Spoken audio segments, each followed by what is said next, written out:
Now, the greatest radio shows of all time. Suspense. The Shadow Node. Washington calling David Harding, counter-spy. Classic radio theater. The Great Gildersleeve. Fibber McGee and Molly. Dragnet. Gunsmoke. The Lone Ranger. Now, step back into a time machine with your host, Wyatt Cox. Good evening, friends of the Inner Sanctum. We are a week away from Thanksgiving, and we're going to spend much of the next week focused on Thanksgiving shows. And we'll get started today with episodes of Amos and Andy, Bob Bailey and George Valentine and Let George Do It, the Cavalcade of America and a work on the history of Thanksgiving, and Jack Webb as Jeff Regan Investigator, and Pilgrim's Progress. And we'll wrap it all up with A Night at the Opera with Claudia and David. That's what's coming up next on this Sure Happy. It's Thursday, 20th day of October, 324th day of the year, 41 days remaining in 2025. Francisco Madero issued the Plan de Santa Luis Potosi, denouncing President Porfirio Diaz on this date in 1910, declaring himself president and calling for a revolution to overthrow the government of Mexico, effectively starting the Mexican Revolution on this date in 1910. In 1945, trials against 24 Nazi war criminals began at the Palace of Justice at Nuremberg. You must plead guilty or not guilty. Bekenne mich im Sinne der Anklage nicht schuldig. Rudolf Hess. Nein. That will be entered as a plea of not guilty. The Nuremberg war trial is getting underway on this date in 1945.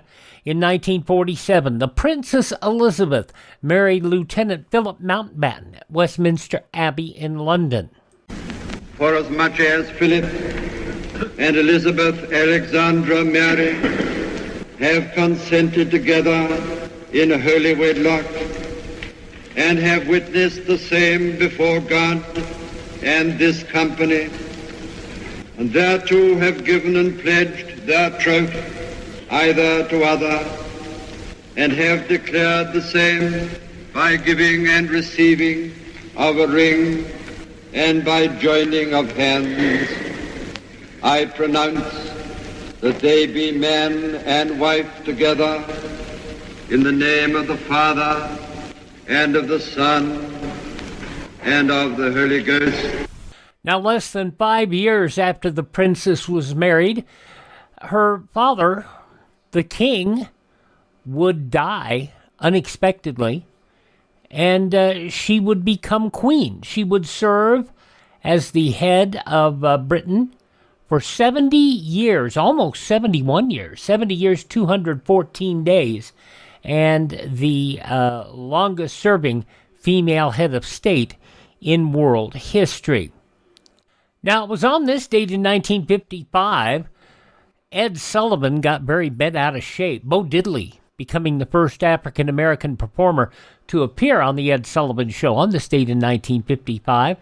Diddley, instead of singing a cover of Tennessee Ernie Ford's 16 Tons, he sang his own song, Bo Diddley. RCA offered a $35,000 contract for Elvis Presley on this date in 1955.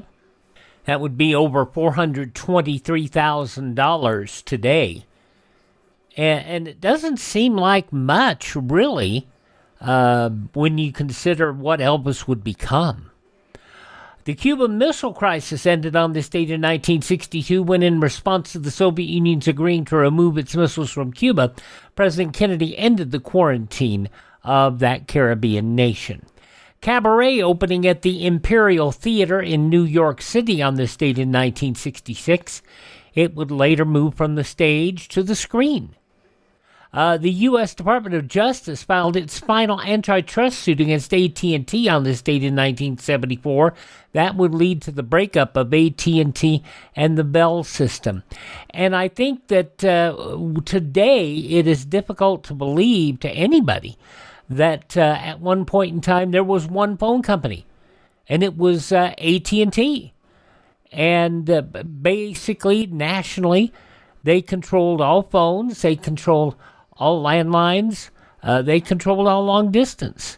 And the lawsuit that led to the breakup also led to what has happened with cell phones as well. Spanish dictator Generalissimo Francisco Franco died on this date in 1975, just shy of his 83rd birthday. Spanish National Radio broadcast word of his passing. Casas civil y militar informan a las 5:25 horas que según comunican los médicos de turno, su excelencia el generalísimo acaba de fallecer por parada cardíaca como final del curso de su shock tóxico por peritonitis. The broadcast from Spanish National Radio announcing the passing of Generalissimo Francisco Franco, the dictator of Spain, on this date back in 1975. Andy Kaufman forever voted off Saturday Night Live on this date in 1982 by a live telephone poll. In the U.S. on this date in 1983, an estimated 100 million people watched the controversial made-for-TV movie The Day After, depicting a nuclear war and its effects on the United States. President of the United States. My fellow Americans, while the extent of damage to our country is still uncertain, and shall probably remain so for some time, preliminary reports indicate that principal weapons impact points included military and industrial targets in most sectors of the United States. There is, at the present time, a ceasefire with the Soviet Union, which has sustained damage equally catastrophic. And many people were outraged what they saw on their television. I will say this, ABC did a very good job of the program The Day After. What I will also say is that what Americans saw in The Day After that terrified many of them don't understand that what they saw on their television was nowhere near as bad as it would likely be if such an attack were launched by the Soviet Union, North Korea, China against the U.S. SETI founded on this date in 1984, the search for extraterrestrial intelligence. We could find some intelligence on our own planet prior to looking away from it. And it was on this date in 1985, Microsoft Windows 1.0 released. Microsoft executive Steve Ballmer highlighted the system's revolutionary features in this zany bit of work. Wait until you see Windows Write and Windows Paint, and to listen to what else you get at no extra charge. The MS-DOS executive, an appointment calendar, a card file, a notepad, a clock, a control panel. And while it was done in out there Billy Mays fashion, you have to remember that at that time in 1985, a lot of the functions that we take for granted today under Windows and other operating systems wasn't there. The multitasking wasn't there. It was all stuff that was being introduced for the very first time. And it was the true evolution of computer technology. In Washington on this date in 2001, President George W. Bush dedicated the Department of Justice headquarters building as the Robert F. Kennedy Justice Building, honoring the late RFK on what would have been his 76th birthday. And it was on this date in 2003, Michael Jackson arrested by police on charges of child molestation, and he was later acquitted. Now, passing away on this date in history, others of note include comedian Alan Sherman, hello Mutta, hello Fada, here I am at Camp Granada. Also, the director of movies such as MASH and Nashville won an honorary Oscar for Robert Altman. And game show host Jim Perry, Card Sharks, Sale of the Century, a wonderful game show host, all passing away on this date in history. Birthdays on this date. As we mentioned, RFK Sr., born on this date. Also, Alistair Cook, the journalist. Also, actress Junie Canova. Politician Robert Byrd. Also, comic actress Kay Ballard. Game show host Richard Dawson. Super Dave Osborne, Bob Einstein. And from the Allman Brothers Band, Dwayne Allman, all born on this date in history, they have all departed this mortal coil. Hi, this is Jeff Foxworthy. It is now time for the birthday announcements. The following people are now officially older than dirt. And among those born on this date, she won an Oscar for portraying Blanche in Bonnie and Clyde. Estelle Parsons, 98 years old today. Dick Smothers, the last remaining Smothers brother, 87 years old today. Former President Joe Biden, 83. Let's build an incredible economic progress. Build on what we've already done, because this will be such a boost when it occurs. Former President Joe Biden, 83 today. Also turning 83, Norman Greenbaum, the spirit in the sky. From Hill Street Blues, Veronica Hamill is 82. Musician Joe Walsh, life is still good for him at 78. From Rhoda and Younger, Richard Mazur is 77. From 10, most related to the Bolero, Bo Derek, 69. From Mulan, Ming Na Wen is 62. Sorry. Sorry you had to see that. But you know how it is when you get those manly urges, and you just gotta kill something. From the animated movie Mulan, Ming Na Wen, 62 today. From Community and the host of Ease the Soup, Joel McHale is 54. I'm a big fan of President Obama. I think he's one of the all-time great presidents, definitely in the top 50. From the 2014 White House Correspondents' Dinner, Joel McHale is 54 years old today. Country singers, Dierks Bentley, 50. Also country singer Josh Turner, 48. From My Name is Earl and the League, Nadine Velasquez is 47. From the English group Girls Aloud, Kimberly Walsh is 44. From Cinderella Story and The Hills Have Eyes, Dan Bird is 40. And from Glee, Ashley Fink is 39. Those just a few of the people celebrating the 20th day of November as their birthday. And if this happens to be your birthday... Hi, we're the Four Freshmen, and we just want to say, Happy birthday to you! Everybody grumbles about their tummy after Thanksgiving, and maybe it's because they overate. Maybe it's because they're dealing with other digestive issues. You know, the inventor of Professor B's digestive aid was dealing with cancer and the after effects, and how chemo messes with your system. And one of the things was they were having digestive issues. Well, that is how Professor B's digestive aid was developed. Two simple ingredients, pure honey and the herb apotheria from ancient Rome.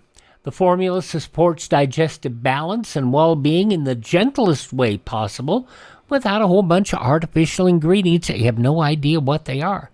Now, it can work with other things as well. If you suffer from acid reflux, and a lot of people do, but other throat problems as well, you can benefit from something like Dr. B's digestive aid. If your gut is misbehaving, check it out. Professor B's digestive aid.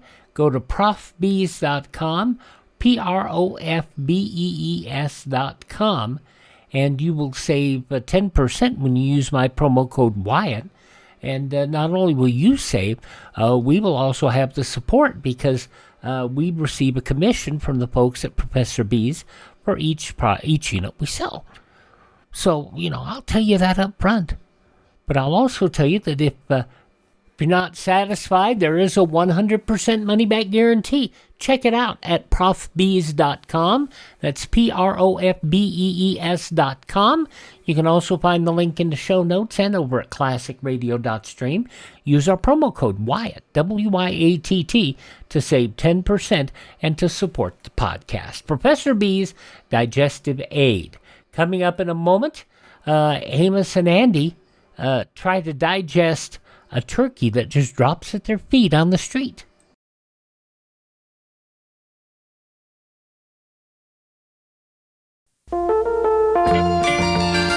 This is Lauren Green with a message from the U.S. Customs Service. Everyone who travels out of the country must complete a declaration form when returning through customs. To save time and trouble, write for a free kit of useful material that the U.S. Customs Service has put together to help you, especially when you get ready to bring yourself and your foreign purchases back to the United States. The kit includes a declaration form that you fill out while you shop for gifts and souvenirs. A great way of keeping tabs on your foreign purchases while you make them. So, before you leave the country, get your free travel pack of information. Write Travel Pack, U.S. Customs Service, Washington, D.C., 20229. That's Travel Pack, U.S. Customs Service, Washington, D.C., 20229. Or ask your local travel agent for a free travel pack of information. You'll never find a better travel kit than your free travel pack. We have taken a great deal of criticism for continuing to play programs from Amos and Andy, Freeman Gosden and Charles Correll, from the 20s and 30s and 40s and 50s. And yet what a lot of people don't realize is that while some people felt those shows were offensive, they fail to understand something very critical. Those shows gave a lot of African American actors jobs. They included such actors as James Baskett, Ruby Dandridge, Dorothy Dandridge, William Walker, the wonderful Roy Glenn, whom we've talked about several times on this program, Wonderful Smith, Jester Harrison, Eddie Green, Amanda Randolph, Lillian Randolph, Johnny Lee. And while a lot of people criticize the show for Freeman Gosden and Charles Correll being white men in blackface, they forget to acknowledge the fact that African Americans really benefited a lot from the doors that were opened by the two white guys. Now let's listen to this Thanksgiving episode of Amos and Andy, going back 76 years, November 20th, 1949. Say, Andy, did you hear that, the whistle? Sure do, Amos. That whistle means rinso white, rinso bright, rinso new. Yeah, that's right, and it means that this is Sunday and we was on the air for 1950 rinso with Solium.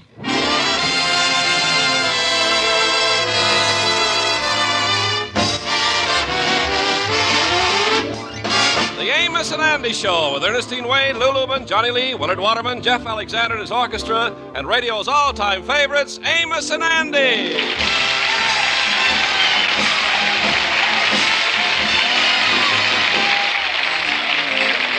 Yes, sir, the Amos and Andy Show, brought to you by Lever Brothers Company, makers of new 1950 Rinso with Solium, the soap that gets your clothes whiter and brighter than new. Rinso white, rinso bright, rinso new. Happy little wash day song.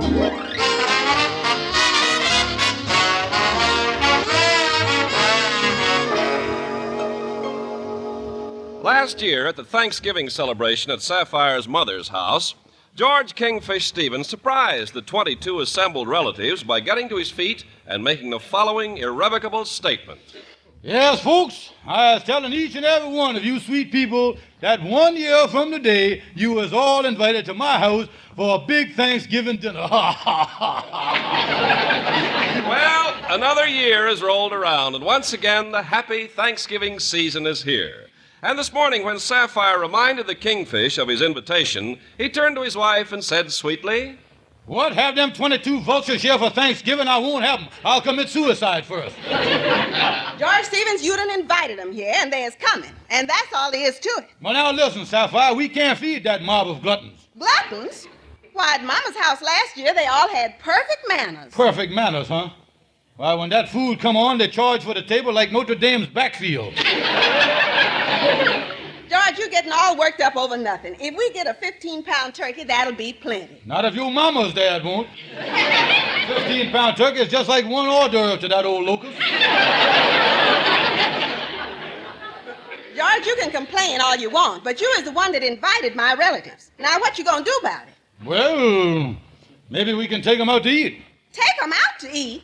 Why could you take 22 people? Well, I might be able to make reservations at the Salvation Army. I don't know. Now, listen, George, we're going to have dinner here at home, and you is going to provide the dinner, and that's final. Well, now, wait a minute, Sapphire. George, I want to start off the meal with a shrimp cocktail. Then salad, cranberry sauce, candied yams, mince pie, pumpkin pie, and a nice turkey. Yeah, well, you're going to have to get a pretty light turkey, because all I got is $1.25, I tell you that. George Stevens, this is one thing you ain't getting out of. I ain't going to be embarrassed in front of my relatives. Now, you get out of here and find some way to get us a Thanksgiving dinner. There's going to be fireworks, and not because it's the 4th of July. Do you hear that, you no good loafing bum? I'm going to the bedroom.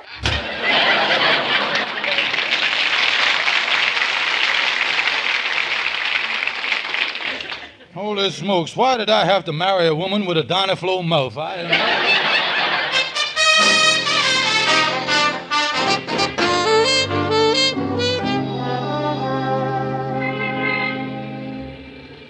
Well, come on, Anna. Let's walk on down to the lodge hall. Okay, Kingfish. You was really upset about your in-laws coming, ain't you? Oh, yeah, Anna, yeah. I'm really in trouble already. I got a pre-motor Thanksgiving dinner by Thursday. Yeah, well, with all them relatives coming, I guess you ain't got no alternative. Well, I wish they'd never started this Thanksgiving thing in the first place. If them pilgrims had only stayed back in Siberia where they belong, we wouldn't be... I guess that Paul Revere is much to blame as anybody. Riding around town on a horse shouting, "The Pilgrims is coming." Yeah, that started the thing, all right.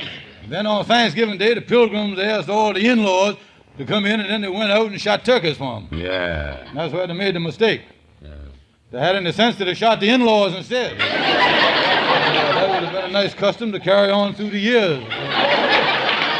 Hey, you know, Kingfish, if you was got to feed all them in-laws...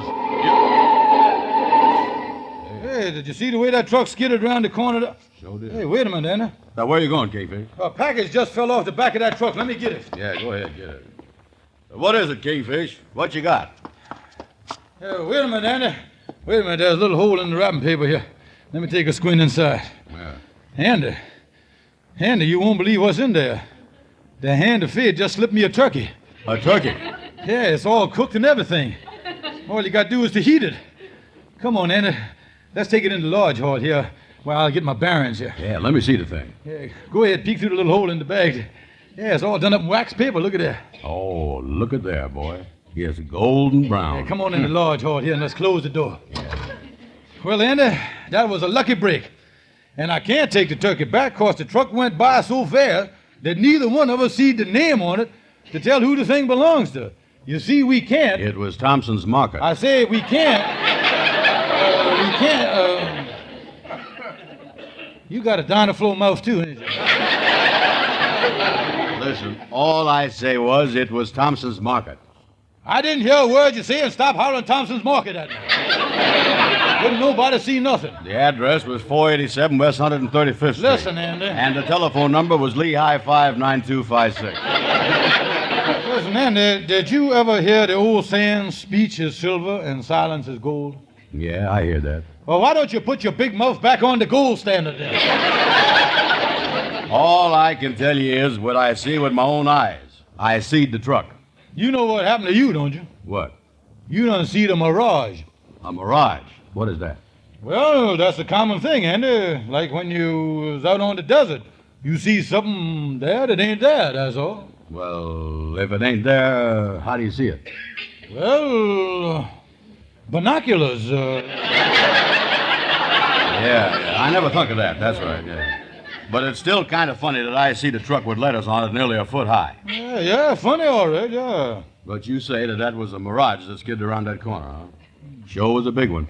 Yeah, well, Andy, there's bigger mirages than that. There is? Yeah, you take one of them steamships that cruises around the world that I heard about.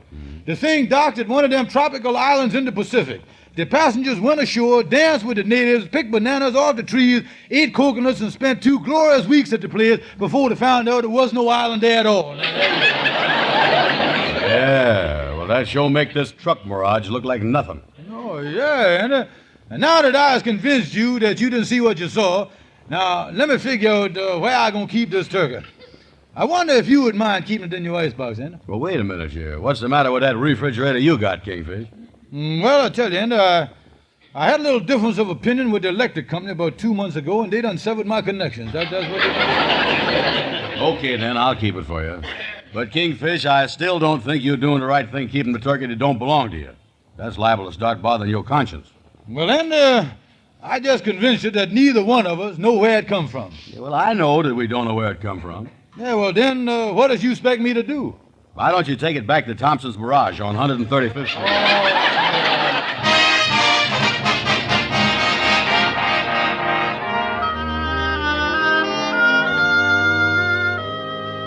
Oh, me.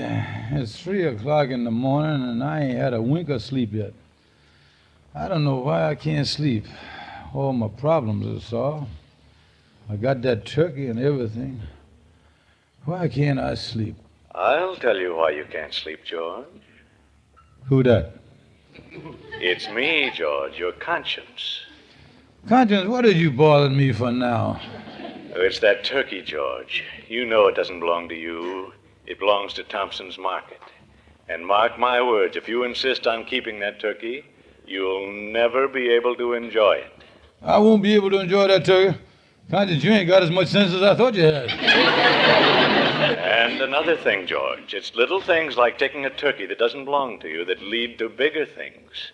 This may well be your first step toward a life of crime. Yeah, but you don't understand, Conscience. On one side, there might be a life of crime. But on the other side, I'd have to face 22 of my wife's relatives without no turkey. They give Joan of Arc a better deal than that. All right, George, have it your way. But remember what I said about starting a life of crime. One of these days, you'll find yourself in a big gray building with bars on it.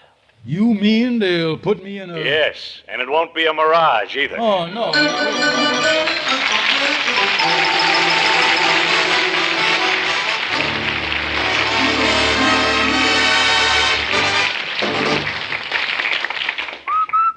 Happy little wash day song, for a wash that's whiter and brighter than new. Rinso washes, Rinso new, Rinso white, Whiter than new, Rinso bright, brighter than new, Rinso white, Rinso bright. Rinso new. Rinso new. It's an amazing fact. 1950 Rinso with Solium gets white clothes whiter, washable colors brighter than new. Rinso new.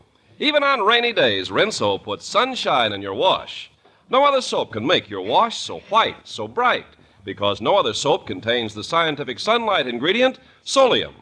1950 Rinso gets out more dirt. Yes, gets out more dirt than any other type of wash day product. And yet Rinso is so safe for clothes, so kind to your hands. Get Rinso today. See your wash become whiter, brighter than new. Rinso white, Rinso bright, Rinso new. happy little wash day song.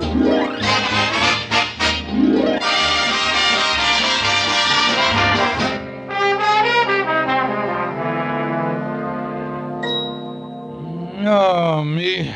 I don't know why I feel so tired today. I guess it's because I didn't get no sleep last night with that conscience bothering me. Well, come in, Shorty. Greetings of the holiday season. Yeah, Happy Easter. I mean, Merry Christmas. I mean, Happy New Year. You can't. When what day is it? Well, Thanksgiving is the one I was talking about, Shorty, and I'm going to tell you something. I was in a mess about the thing, too. You see, I done something a little wrong, and all last night a voice kept nagging at me, keeping me awake and making me miserable. Yeah, Kingfish. You ought to put a muzzle on that Sapphire. Yeah. No, Shorty, no. I tell you what, it was just my conscience that was bothering me.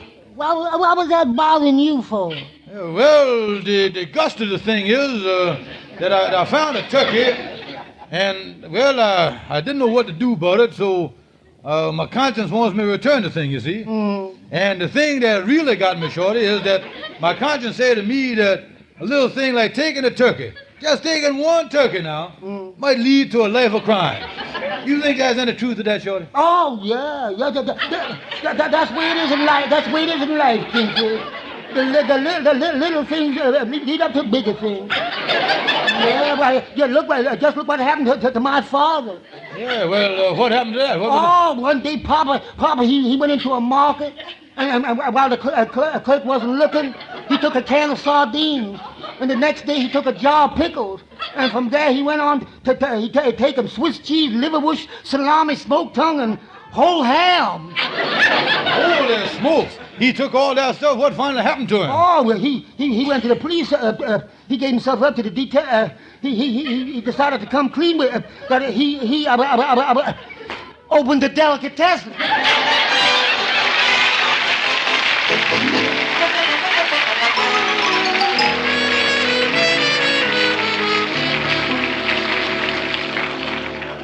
Oh, me. Oh, with that conscience bothering me half the night, I didn't get much sleep. I'm gonna see if I can't catch a little cat nap on the sofa here. I'll lay down here in the lodge hall and take a little nap. Turkey leading to a life of crime. That's the craziest thing I ever hear. I better get some sleep here and forget about that crime stuff. After all, it could never happen to me. Life of crime. Life of crime.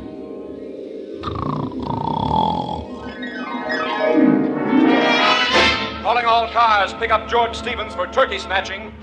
Calling all cars, pick up George Stevens for jewelry store robbery. Calling all cars, pick up George Stevens for armed bank holdup. Calling all cars, pick up George Stevens for blowing up Fort Knox. Shoot on sight.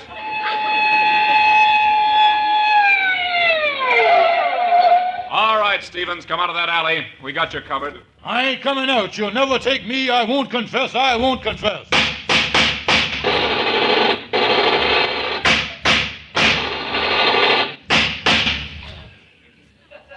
Where do I sign, fellas?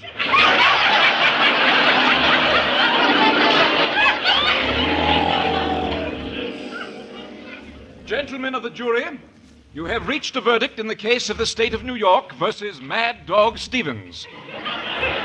Foreman Amos Jones, what is your verdict? Well, we find the defendant guilty on all counts and recommend the death penalty. Was the jury's decision unanimous? Well, we had no disagreement except one there. 6 of us wanted to hang him and 6 of us wanted to burn him. Amos, you can't do this to me. The prisoner will please stand in front of the bench while the judge pronounces sentence. George Stevens, are you ready for me to pass sentence? My wife, Sapphire, the judge. You have been duly convicted by a jury of 12 turkeys, and I hereby sentence you to be taken to Thompson's Market, where on January 15th at 8 o'clock in the evening you will be put to death in the electric chair. Tickets now on sale at the box office.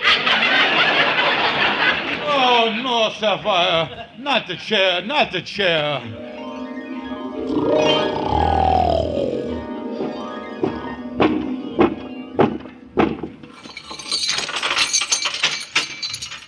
Oh, it's you, Warden.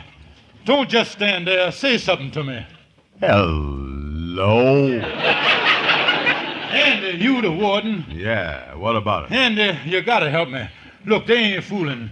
They has already slit my pants leg. What's next, Andy? What's next? Well, we usual shaves the top of the prisoner's head, but you got a pretty clean job there today.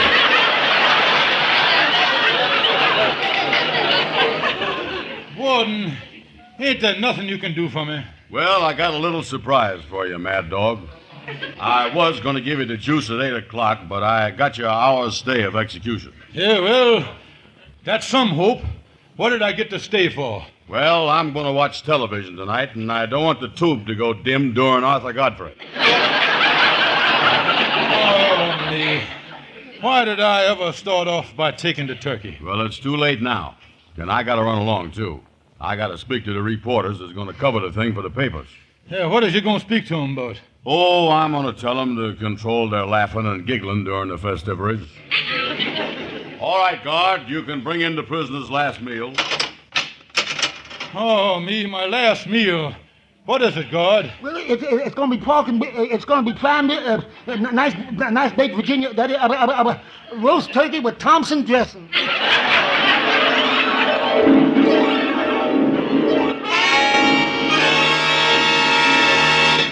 No. I don't want no turkey. Take it away. Take it. Uh-oh. Oh, what a terrible dream that was. 2 minutes more and I woke up dead. Oh, me. I don't know whether to give up the turkey or face them 22 relatives. I don't know what to do. Hi, Kingfish. Andy, you just the man I want to see. You sure is a fine pal. What's the matter, Kingfish? Watching television while I sitting there burning in the electric chair. Andy, don't ever speak to me again.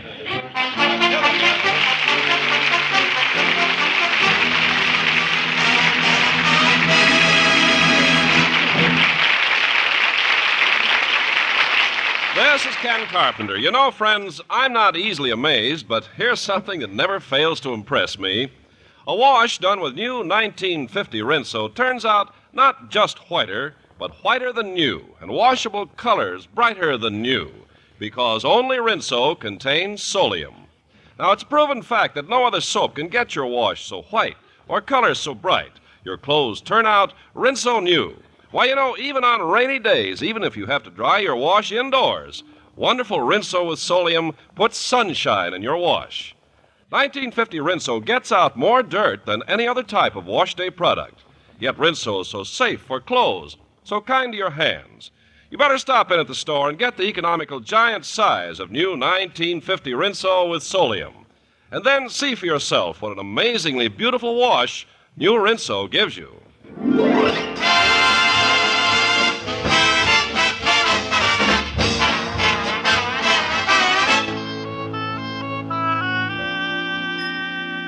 Well, I'll get on into Calhoun's office here.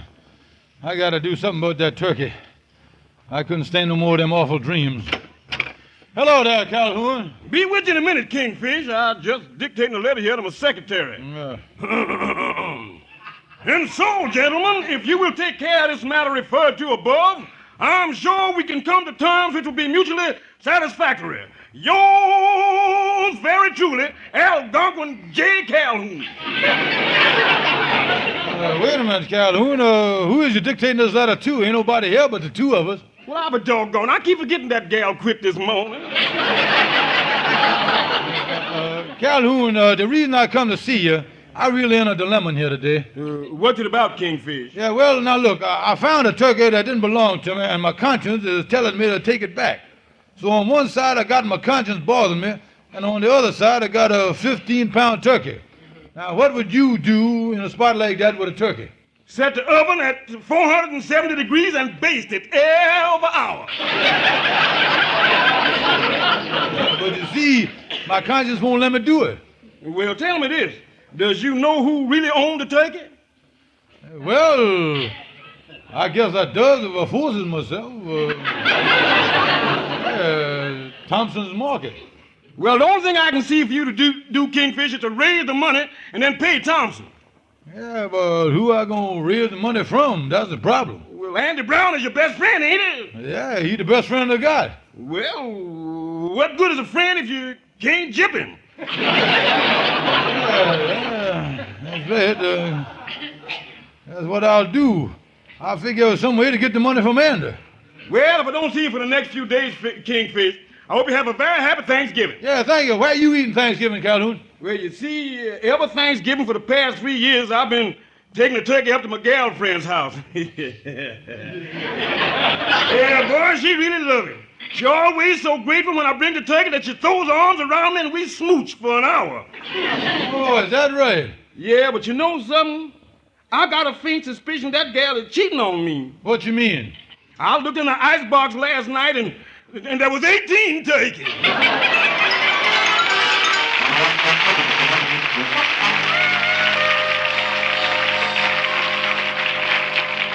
Well, I'll get in Anna's room here. That saying of Calhoun, what good is a friend if you can't jip him, sound like an old proverb of mine. Come in. Oh, hiya, Kingfish. Yeah, well, hello there, brother Andy. Glad to see you, old pal. Glad to see you. Well, what you doing sitting down in the chair there, brother Andy? Oh, I'll be with you in a minute, Sheriff. You know, I've been walking around all day, and I just changed my socks. Changing your socks, huh? Yeah, I'm changing the right one to the left foot and the left one to the right.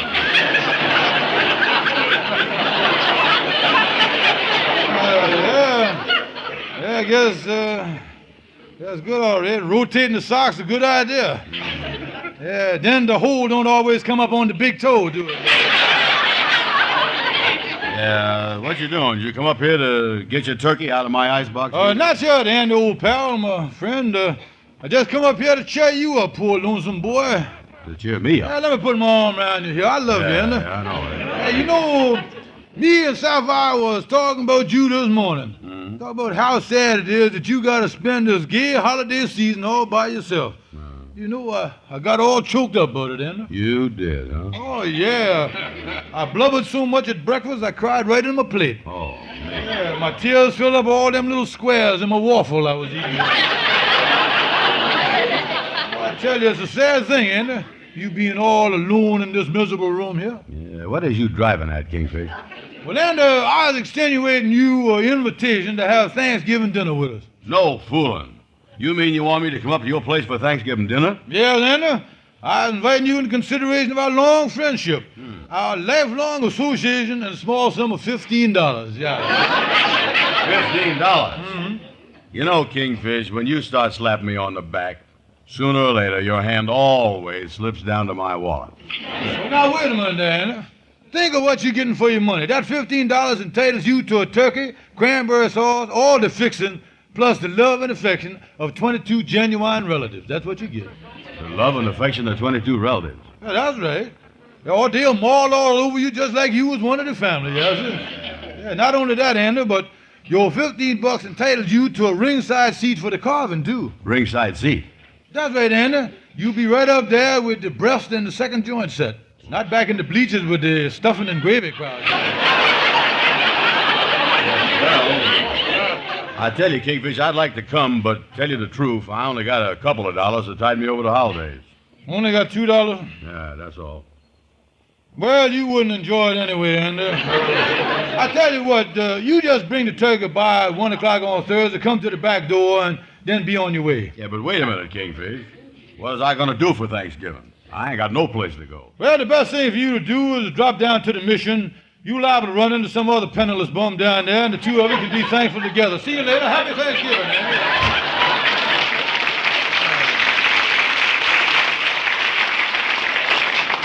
Well, I done made an honest effort to raise the money to pay back Thompson's market. Now, it ain't my fault that Andy didn't have no money. I'll just keep that turkey, and my conscience is clear. George? Yeah. It's you again, Conscience. You're not doing the right thing. Take that turkey back to Thompson's market. Now, wait a minute now, Conscience. What you making such a fuss about? After all, I'll be eating for you, too.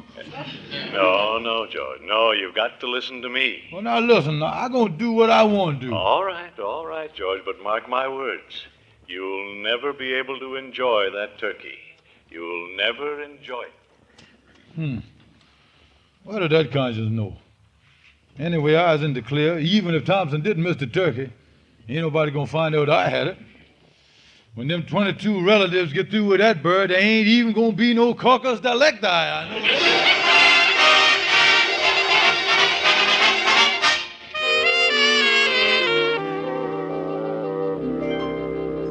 Well, Sapphire, I see all the relatives is in there. Oh, yeah, George. They all showed up, all 22 of them. Yeah, there sure is a mess of them, all right. I just walked through the living room. They're all perched up there like a pack of timber wolves. What time did you say Andy'd be here with the turkey? Well, I told him to be over here at 1 o'clock. He ought to have been here 5 minutes ago. Hey, wait a minute. That's him at the back door now. Wait a minute. I'll open the door and let him in there.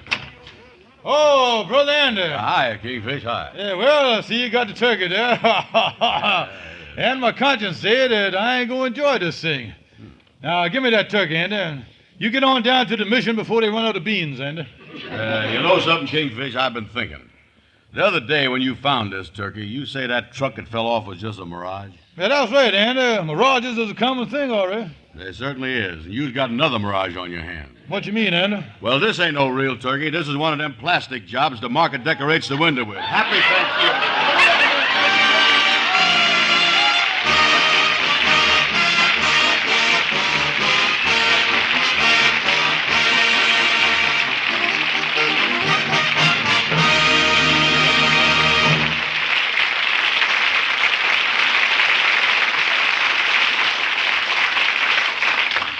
Well, Andy, do you know what's just as good as a box of Rinso for washing clothes? Certainly. Another box of Rinso. Millions of women say there's nothing like Rinso. And today, more women use Rinso than any other wash day soap in the world.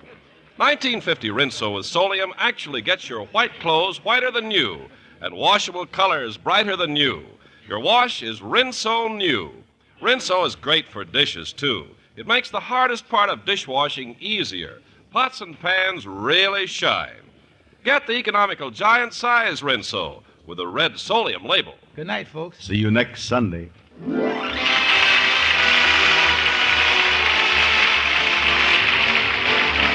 sure to be with us next Sunday at the same time when Lever Brothers Company, the makers of New Rinso with Solium, will again present the Amos and Andy Show.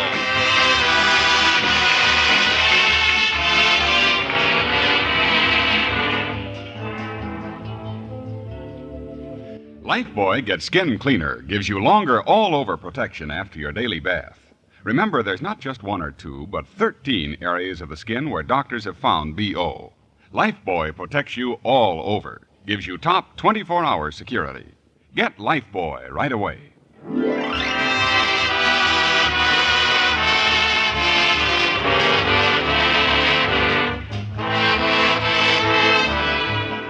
Be sure and listen to the Amos and Andy Show at this same time next Sunday. And stay tuned for the Edgar Bergen Charlie McCarthy Show, which follows immediately over most of these stations. This is CBS, the Columbia Broadcasting System.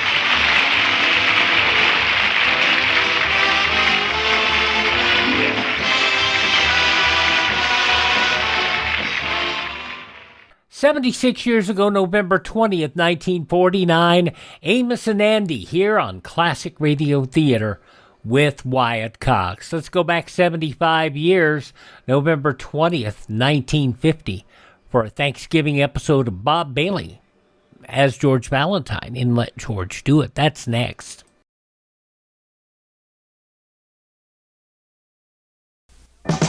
Somebody's knocking, should I let him in? I'm Terry Gibbs, and being an entertainer, I make international trips pretty often. There are a lot of others who are blind who make that trip too. Want to make it easier for them, and maybe for you? Thanks to the U.S. Customs Service, blind travelers can get important information about making U.S. returns a lot easier. That's because Travel Hints is now available on audio cassette or in Braille. Either way, when you know before you go, coming home through customs is a breeze. For a free copy of this vital information on cassette or in Braille, contact your regional library or write directly to the International Travel Office, U.S. Customs Service, Washington, D.C. 20229. And thanks to Customs for recognizing 1981, the Year of the Disabled Person, as a great year to help in this important effort. We continue our pre-Thanksgiving Thursday edition of Classic Radio Theater with Wyatt Cox with an episode of Let George Do It, as it was broadcast on the west coast of the U.S. 75 years ago today, November 20th, 1950, Cause for Thanksgiving. Personal notice, danger's my stock and trade. If the job's too tough for you to handle, you've got a job for me, George Valentine. Write full details.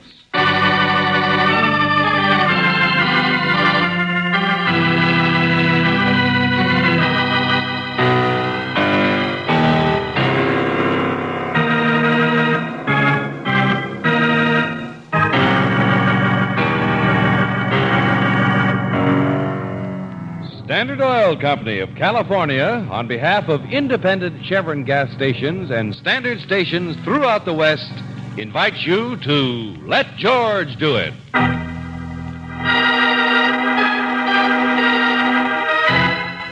Cause for Thanksgiving, another adventure of George Valentine.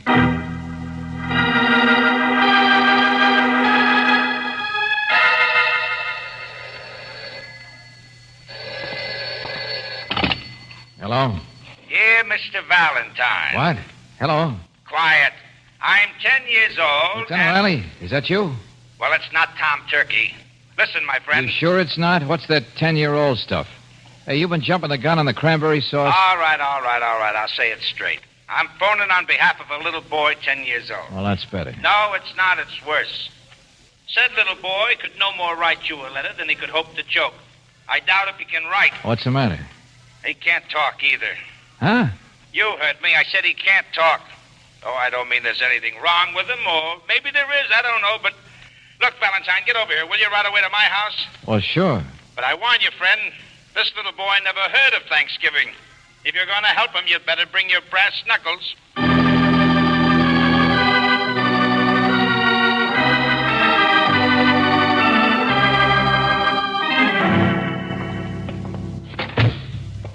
Where is he, Lieutenant? Oh, Mrs. Riley's got him in there trying to coax him to eat.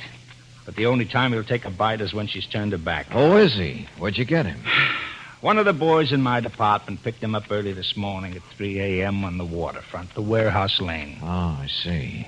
A little on the tough side, huh? Oh, they all are down there, like a bunch of dirty seagulls and scavengers running loose. We can't even find out who he belongs to. Maybe nobody. And only 10 years old. Listen, this sergeant of mine in a squad car nearly runs him down. See, the kid was racing across the empty street, not even looking.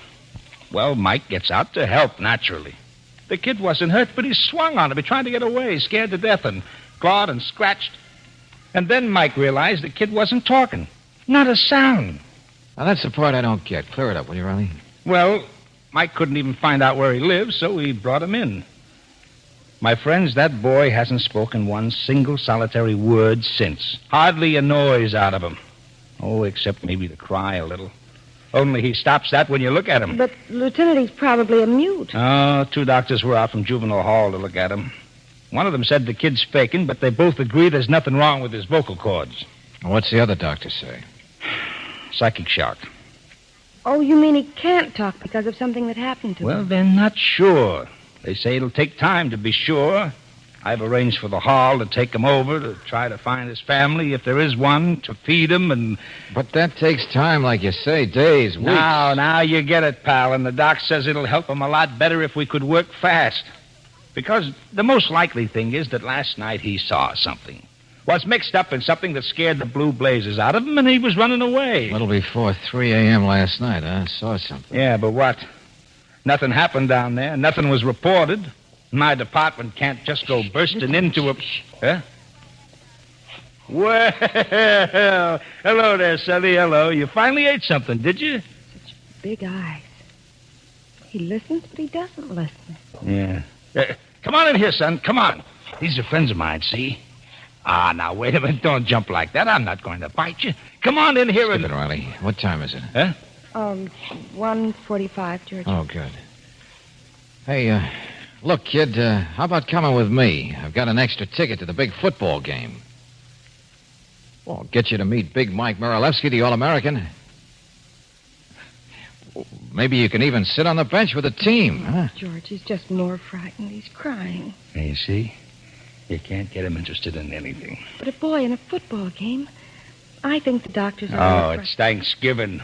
I mean, a kid belongs in somebody's home on Thanksgiving. Well, are you going to just sit there, Valentine? I know, Softy. I know. We've got work to do and fast.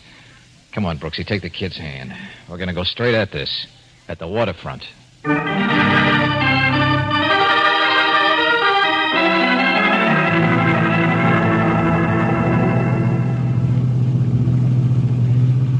Warehouse Lane. Great place. Plenty of freighters tied up, but no people. Ship chandlers.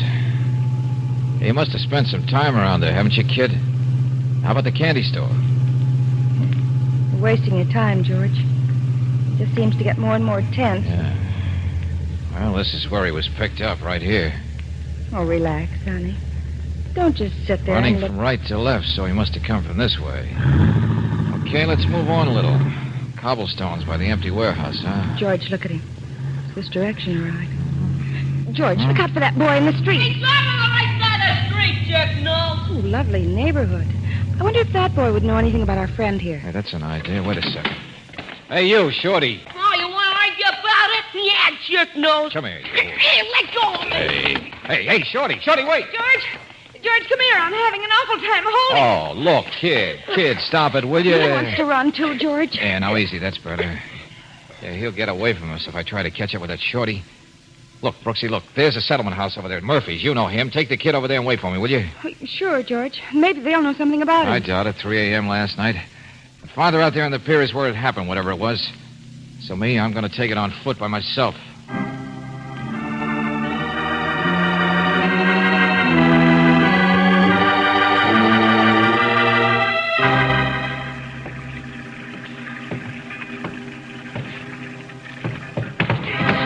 Hey, look out! All right, Shorty, I got you this time. Get your paws off, jerk nose! Cut it out now. Cut it out. I just want to ask you something. You know that other kid I had back in the car there? You know his name? I never seen him before. I ain't done nothing. What's your name? I don't know. Let go. You kids running loose out here by the ships last night? I was up on the moon eating cheese. Let me go. Oh, brother, great tribe, aren't you? Stick together. Never tell anybody anything. Oh, now, look, kid, I'm not a cop or anything. I just want to find... Hang on to him. Hang on to him there. Don't let him loose. Oh, no, you don't, Shorty. I got you. Don't let him loose. There we are. Hold him and let me go through his pockets. Hey, wait a minute there, Skipper. What are you talking Box about? of cigars. Left him out on deck. Stolen. I didn't steal He hasn't got anything. No. He's too big anyway. You're not the one. Not what? Come on, Shorty, get out of here. You're no help. I told you, jerk nose. Yeah. Water rats. Same the world all over. All the same. Good cigars, too. First mate, give them to me so I'd let him stay uptown. Wait a minute, Skipper. Wait a minute. Were you looking for another kid? No. Yes. Something stolen last night, you mean, huh? During the night? Cigars? No, this afternoon, a few minutes ago. Come up like rats, so full of horses. I tell you, it's awful. Marseille, it was my last port. Same thing, same the world over. Nobody stops them, nobody can stop them. Kids. Hey, wait a minute, Skipper. This your ship tied up here? Yeah, leaky old tub full of potatoes. Frenchmen like potatoes. Uh-huh. Looks about ready to sail. Were you here last night? What are you peddling? Dope, punch boards, cheap liquor? No, listen, will you? You have trouble with kids getting aboard, huh? Characters like you in every port, too. Dock loafers. Always got a deal. Sure, I'm trouble. That's the customs pier watchman. Nobody can stop them. You see those big rat guards? Right over them like monkeys. Uh-huh. Did some kids get aboard your ship last night? No. Now stop pestering me. Are you sure? Around 3 a.m.? Fight was on the pier, not the ship. What fight? Oh, that's the pier watchman. He's the one spreading the story. Couple of bums, I guess. I don't know. My old deck watch was sound asleep, of course. You didn't see it? No. I don't know. Woke me up. I yelled, shut up, out of my porthole, went back to sleep. Hello there, Skipper. I'm so glad to catch you. Huh? Oh, what now? A sailor comes ashore. I'm just going to take a minute. It's about a woman, you see. Oh, that I see. And, so nice. But right now, I want to tell you. What I mean? Dock loafers all trying to sell something. Now it's telephone numbers. Go on, Baldy. Get out of here. Wait a minute. I've seen this guy before. Oh? Well, it's not mutual. Skip, if you just listen to me. His name's Salvori, I'll tell you. Yeah, I've seen him in lineups. Are you around here last night? I beg your pardon. Oh, it's a great neighborhood. Salvori, the big operator. Last trip he was here selling raffle tickets for a three-wheeled automobile. Oh, but Skipper, listen. Thanksgiving, they say. Well, thanks and good night. You pester him. I'm going backwards. Yeah. Look at that, will you? Is that what you wanted to see us about, Salvori? That crowd down at the pier? Something's happening. No. I got no deal to make. Come on, let's take a look. Afternoon, friends. What's going on? Don't suppose you have 50 cents or so? See, an old pal of mine, see, he was going to buy me Thanksgiving dinner, you see. Never mind that. What are those men doing down by the water? Fishing, sorta. 50 cents is about all it would take, though, you see. Now, this old pal of mine, he would have spent $5, you know, mince pie and the works, you know. Said so last night. Hey, down there, hey, you! Now, listen, Buster, did you say last night? Yeah. What are you doing? Hey, sailor! No, it seems to me that... Hey, look out there! Salvori! Well, he left in a hurry, didn't he? Body, Skipper! Got a body! What? Just fishing him out. Guy floating with a knife in him. Guy float... Yeah, with a knife. Holy smoke. Yeah, see, that's what I tell you. You see, a pal of mine, he was going to buy me a Thanksgiving dinner, see? Only instead, it looks like he got in a fight about 3 a.m. last night, I figure. Yeah, got murdered, see? So, tell me, how's about the 50 cents?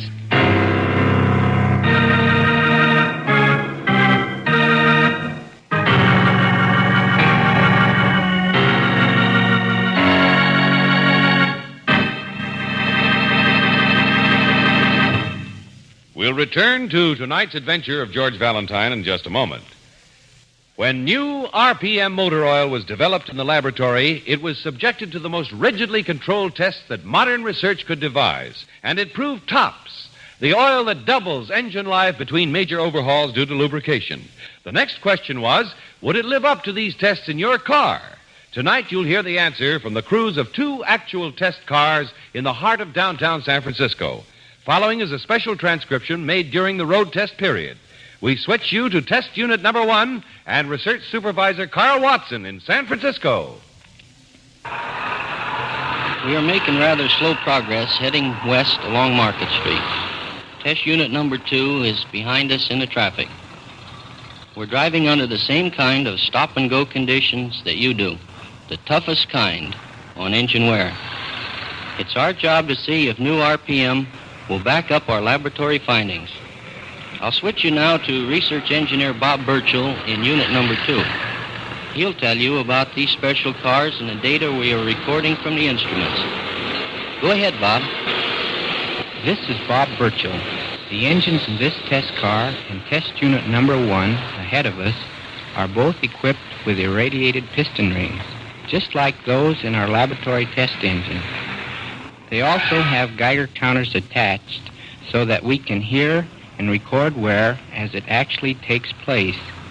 We are making a comparison test. Test unit 1 is using new RPM, but in this car we have a well-known conventional oil in the crankcase. It is one of the best premium type oils. Naturally, I can't reveal its brand name. Now I'll hold the microphone closer to the Geiger counter, which detects minute particles of metal as they wear off the irradiated piston ring. Hear that rapid clicking? That means a comparatively high rate of engine wear. Now I'll switch you back to Carl Watson for a comparison with new RPM motor oil. Number 1. This is Watson again. You hear that slow click of the Geiger counter? That is an outstanding low wear rate count. It's new RPM on the same condition type oil you heard about a moment ago. Day in and day out, mile after mile, the counters have clicked off the same story. The results we got in the laboratory tests on new RPM motor oil are checking out on the road. Proved in the laboratory, supported in severe road service. That's new RPM motor oil. The oil that cuts in half the wear rate of critical engine parts, doubles engine life between major overhauls due to lubrication. Try it. Sold with a money-back guarantee of satisfaction at independent Chevron gas stations and standard stations, where they say and mean, we take better care of your car.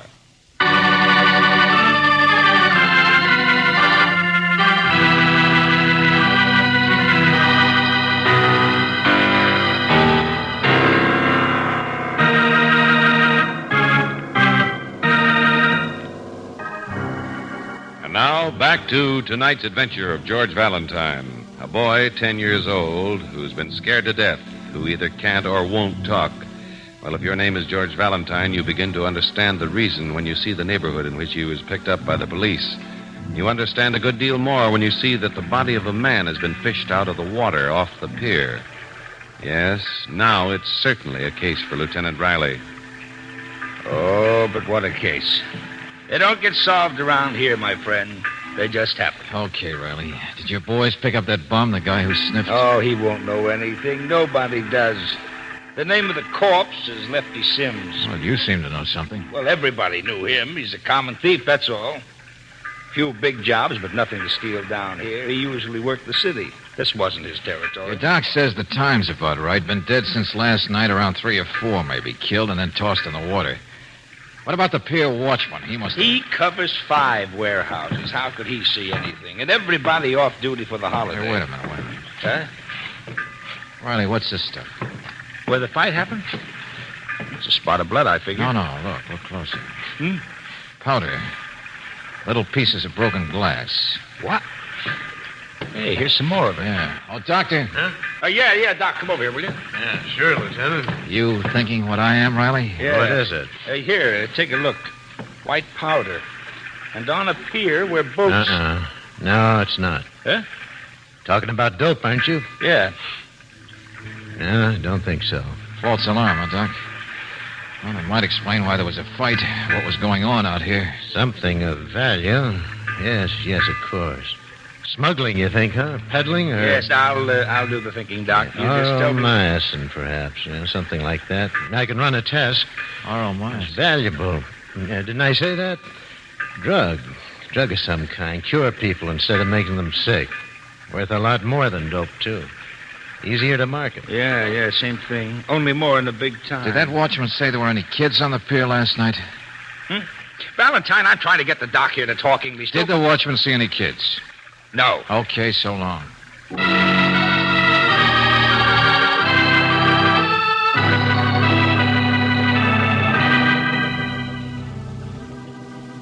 Wish I could help you, Miss Brooks. It's all right, Mr. Murphy. Come on, Sonny. The settlement house here is pretty badly undermanned. A cleaning woman will be back tomorrow. She might know something about the boy here. But in this Well, neighborhood... thanks again. Come on, Sonny. Car's parked over this way. Brooksy! Well, it's about time. Come on, you got... get out of the street, you and the kid. What? Never mind, any place. Here, duck in the alley. In this neighborhood, Angel, I don't want to... Who was that? I don't know. Packing crates you can't see. He's gone now. George, what's happened? What's going on? Simple, Brooksy. Nice, simple case. My guess is the kid here was an eyewitness to murder. It'll be a simple case if he isn't murdered.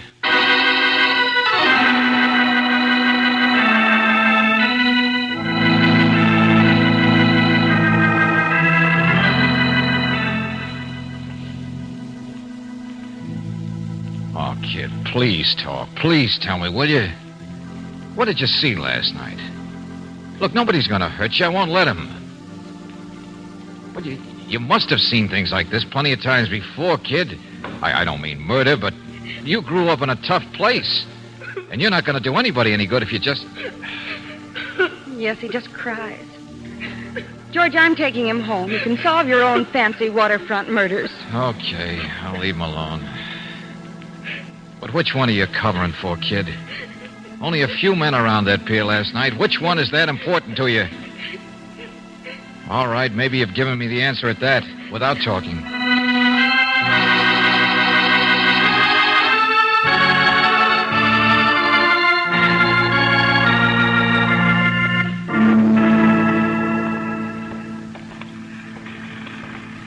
Says you. You admitted you saw your old pal Lefty, didn't you, before he was murdered? I tell you. Come on, Riley, along the deck Now, here. look, I promised me a nice Thanksgiving dinner, you see, Lefty does, see? Can pass walking up to the pier and never come back. But didn't he say who he was coming out to meet? Didn't he? Here we are, Riley. Let's go in here. Hey, Skipper, this your cabin? What? Oh, no, mine's forward a ways. It's all right, the owner's cabin. Nobody ever uses it. Just want a place to talk. Already said all I'm going to say. Come on, you two, Skipper. The name is Stogue, isn't it?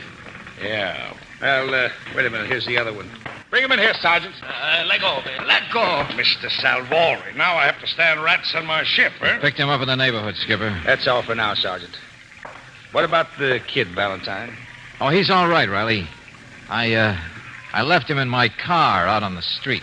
So because my name is Salvori, you think...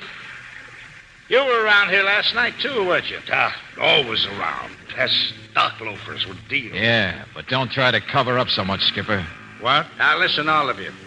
We can't find anybody else with a chance of being out here last night but you three. I was on my ship. Talk to this peddler. I said don't cover so much. Salvori's a friend of yours. Sure, everybody's a Salvori's friend. Except the law. Now, look, this is a smuggle case. A what? Not on my ship. I've never brought it. Lefty, the man who was killed, knew his way around the city. Salvori, you're the big waterfront middleman. And, Captain, you've got a boat.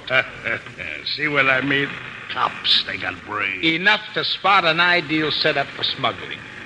Captain Stogue, you bring it in. Salvori picks it up, gets it through customs, and Lefty fit it in someplace in the city. I think you're crazy. Somebody was waiting a little while ago to waylay Miss Brooks and a kid who was an eyewitness. Brooks?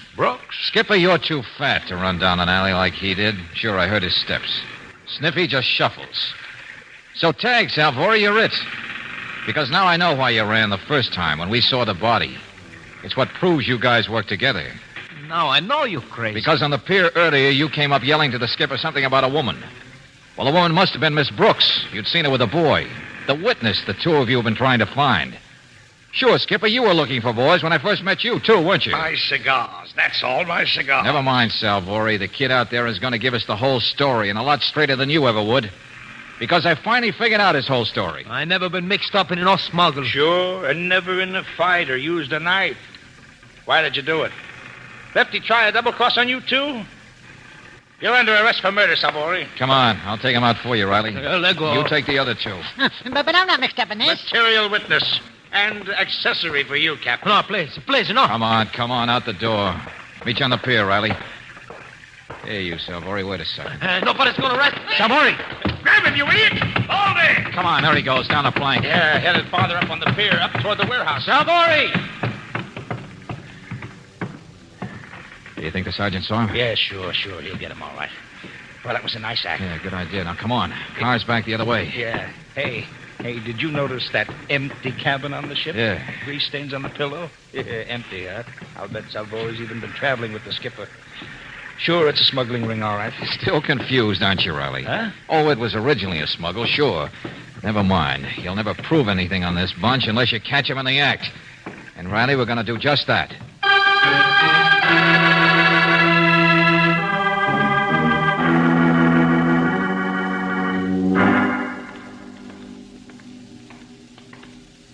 Well, it's the only car in the street. Uh-huh. We're close enough. But it's been 5 minutes already, Valentine. If this hunch of yours is going to pay off, it better start. Gotta give us time to run the other way, hasn't he? I don't see how you can... Oh, no, I didn't expect a gun. Come on, around the side of the building. That's my car, Riley. I hope somebody's going to pay for it. Hold it.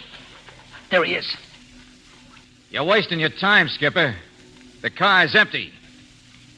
You hear me? The kid's uptown. It was a trap, Skipper.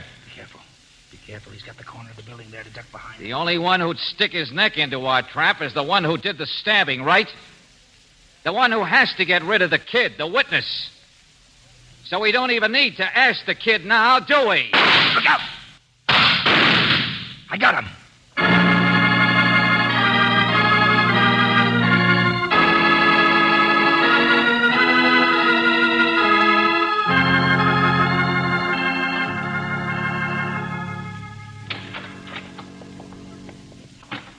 Lieutenant Riley's still at the hospital, George. He says he'll get his confession from Captain Stoke, all right? Keep it down, will you? The kid's in there. I'm trying out a system. We write each other notes. What about the smuggle stuff, those drugs? They searched the ship yet? Yes, they've already found some drugs hidden, but I don't understand. What did you say, writing notes? What don't you understand? How the smuggle worked? With a thief, a middleman, and a skipper involved? With drugs that couldn't be sold in this country except through the proper channels, but would sell for a fortune in Europe or on the black market? Oh, you mean it was to be smuggled out of the country? Mm-hmm, that's right, Brooksy. And Lefty, the guy who was killed, stole the drugs and delivered them last night. But he got a knife instead of a payoff. And the kid saw it. George, you mean the boy talked? He's all right? I guess he will be. See, I was afraid he was, well, maybe the skipper's son or something. Yeah, I know. It's psychic shock, his refusal to talk. But he's not. He's only known him for a few weeks. Kid didn't even know where he fitted into the plan until a few days ago. Oh, George, for heaven's sake. See, he doesn't have any parents, Brooksy. Just a waterfront kid. But not nearly as tough as he acts. What's missing in the smuggle setup? There's customs on the other side, you know. Who gets the goods into the other country, off the ship? The boy? You mean he was a part of it? Nobody can stop him all over the world. Up and down like monkeys. Perfect, isn't it? Yeah. If you'd been with me, you should have noticed. Empty cabin on the ship with grease stains on a pillow. But Salvori is bald. Yeah, we better buy some shampoo for that kid, by the way. He was aboard that ship. Yeah, he saw the captain go ashore to meet Salvori and Lefty. He saw the murder. Then he broke out and got away. George, let me talk to him. This ridiculous business of writing notes... Oh, sure, he'll talk now. Just been scared to death, that's all. All he wanted was to be happy.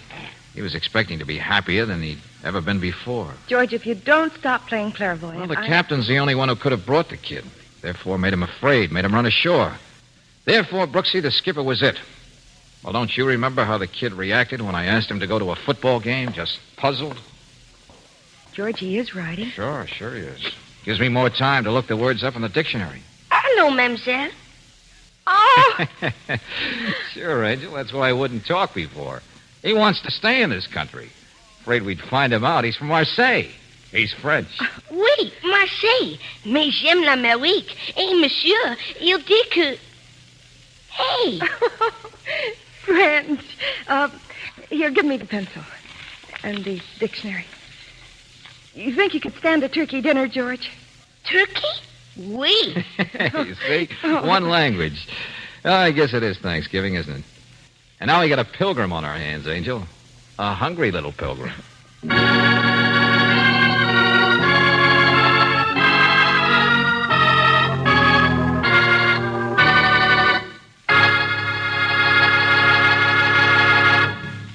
Tonight, earlier in the program, you heard how road tests jibed with laboratory results in the development of new RPM motor oil.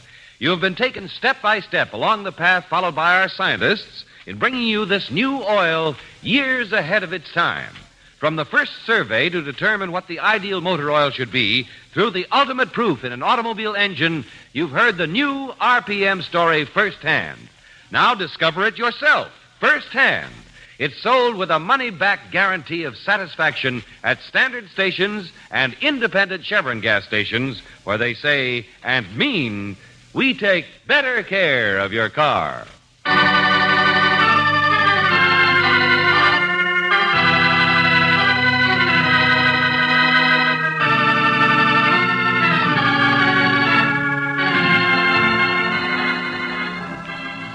Tonight's adventure of George Valentine has been brought to you by Standard Oil Company of California on behalf of independent Chevron gas stations and standard stations throughout the West.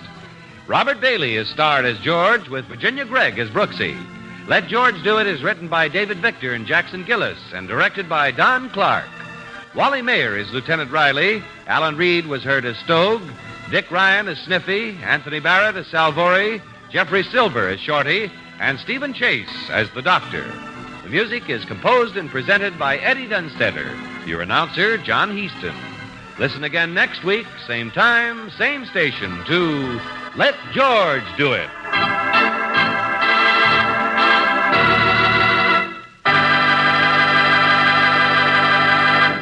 Your community chest helps care for homeless and neglected children in your own neighborhood. Community Chest Child Care Centers operate year-round. This year, make sure you give enough to your community chest to help all year. This is the Mutual Don Lee Broadcasting System.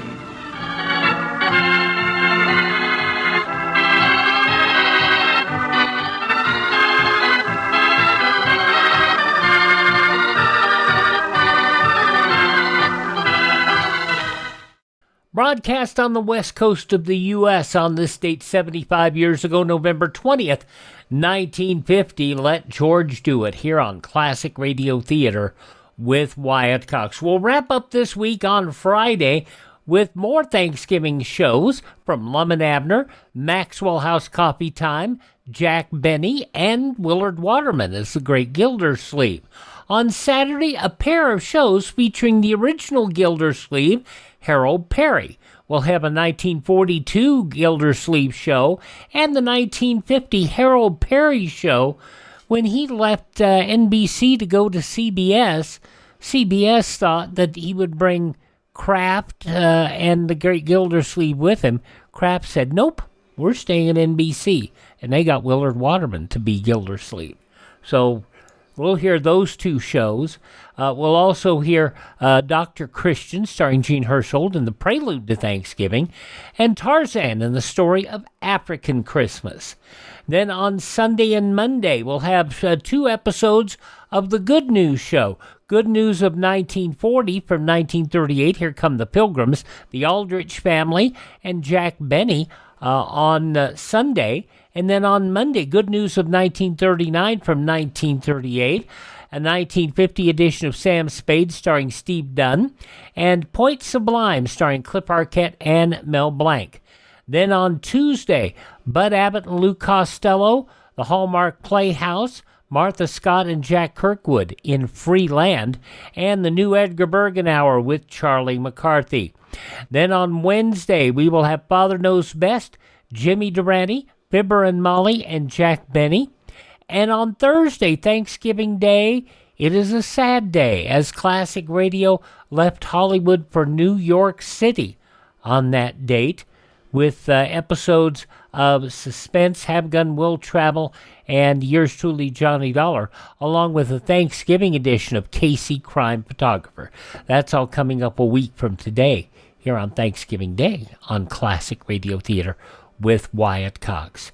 Up next, we'll continue by bringing you an episode of the Cavalcade of America.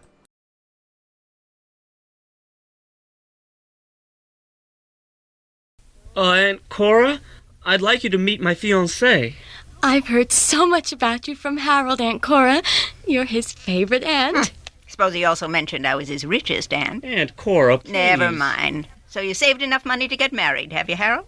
I've tried. I've tried. Not good enough. Ever think of saving money on your income taxes? Save money on income tax? That's right, Missy. Get some free IRS publications. Lots of money-saving ideas there, like income averaging if your income shoots up, tax credits, deducting some interest expenses. I had no idea. Of course you didn't. Well, no mind. You'll learn. I hope. Here, take this envelope. A little something from your Aunt Cora to get you two started. Aunt Cora, you really didn't. Publications from the IRS? Money-saving ideas. Use the order form in your tax package for more money-saving IRS publications. They're free. But no need to thank me. After all, what are relatives for? A message from the IRS. We continue on this Thursday before Thanksgiving, a week away, our Classic Radio Theater with an episode of the Cavalcade of America and the History of Thanksgiving in an episode entitled The Path of Praise. This was broadcast 74 years ago, November 20th, 1950.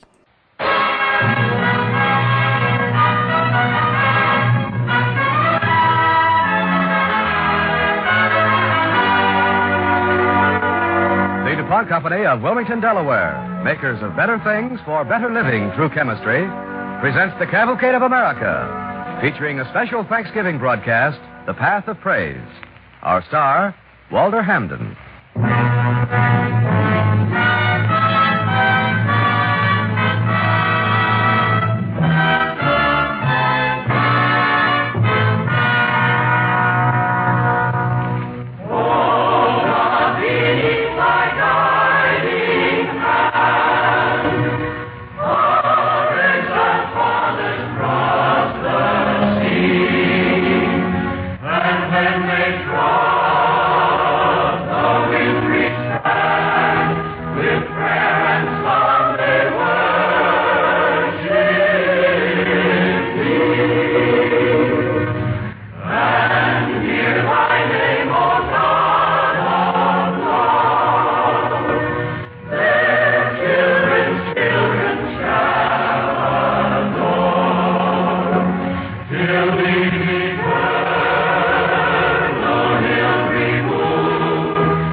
As the colors of autumn stream down the wind, scarlet in sumac and maple, spun gold in the birches, the splendor of smoldering fire in the oaks along the hill, and the last leaves flutter away and the dusk falls briefly, we are stirred and made to ponder the infinite goodness that has set apart for us in all the moving mystery of creation a time of living and a home.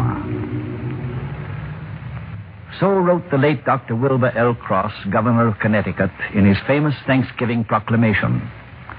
The governor was following an American tradition of 300 years standing, and the history of that tradition down the years is the theme of tonight's cavalcade drama. This is the history of Thanksgiving.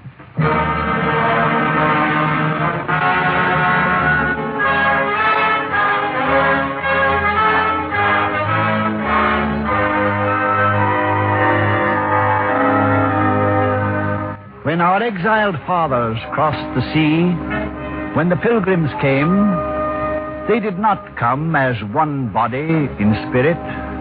There was dissension and disunity aboard the Mayflower. privation and near mutiny afloat, and a dreadful winter ashore preceded the first Thanksgiving. Half of the little company met death of a pestilence in that first winter. At one time, only 6 men were well enough to stand, walk about, and care for the rest. When spring came, there were 51 left, men and women and children.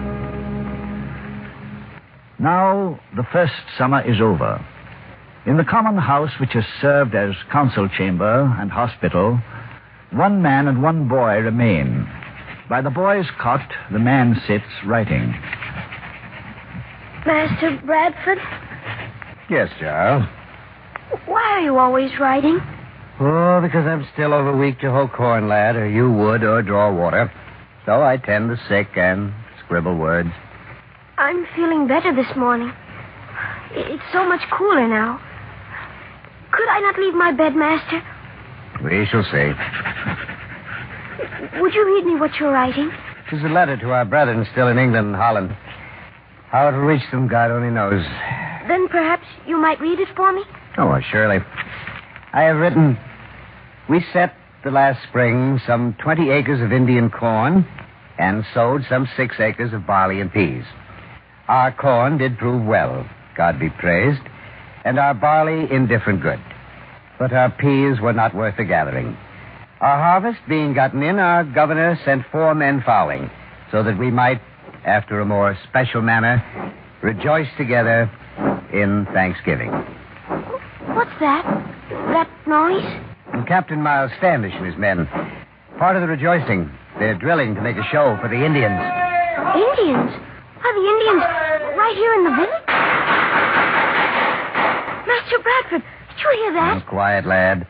'Tis but a salute to impress the savages with our strength at arms. But if there are Indians Well, here, they came in peace. Governor Carver invited their chief to come for our day of Thanksgiving today. But Massasoit brought 90 of his braves to the rejoicing. 90? But how can they be given food when they're scarce enough for us?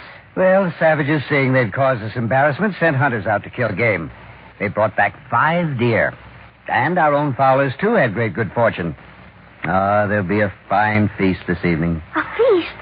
And me not there? We shall have venison, lad, and roast duck, and roast goose, baked clams, eels, cornbread, leeks, watercress, Master wild... Bradford. Yes? I am well now. Oh, surely I am well. And, Master, I am most horribly hungry. Well, let me touch your forehead. And your wrists. Why, fever is quite gone, I do I believe. have not yet seen an Indian, Master. And I am hungry. Oh, may I go? Please, may I go? Yes, Giles, I do believe you're well again. You may go. Your clothes are in the locker. Giles, Yes, Master? do not forget to give thanks that you are well again. Oh, no, Master. I'll not forget. Before the feasting, Giles. Before the feast. To be sure. Are you not coming also? When I finish my writing, God go with you, lad. So young. So young.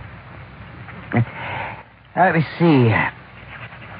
This day of Thanksgiving, the last of our number who was stricken with a great sickness, a lad of 12 years, did fully shake off his fever and is well again.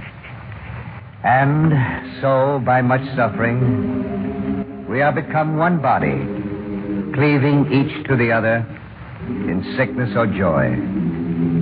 And although our fare be not always so plentiful, yet by the goodness of God, we are so far from want that we often wish you also were partakers of our plenty.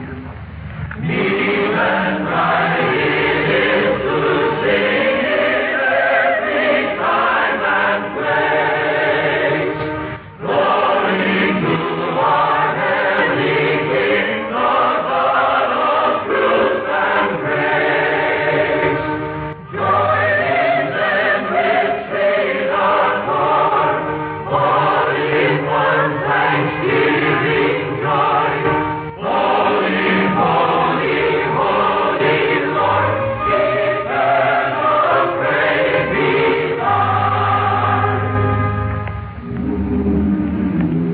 gradually the Thanksgiving custom spread through New England. But it remained for more than a century entirely a New England tradition.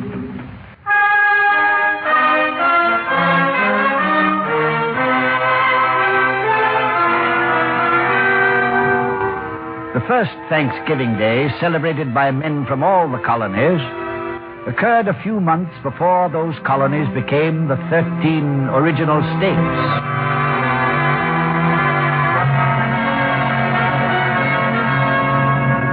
Our scene, the headquarters of General George Washington at Cambridge during the siege of Boston, shortly after Washington's arrival from Virginia to take command in 1775. The general is dictating letters to his adjutant, Colonel Joseph Reed. And would you go over that for me, Colonel? Yes, sir.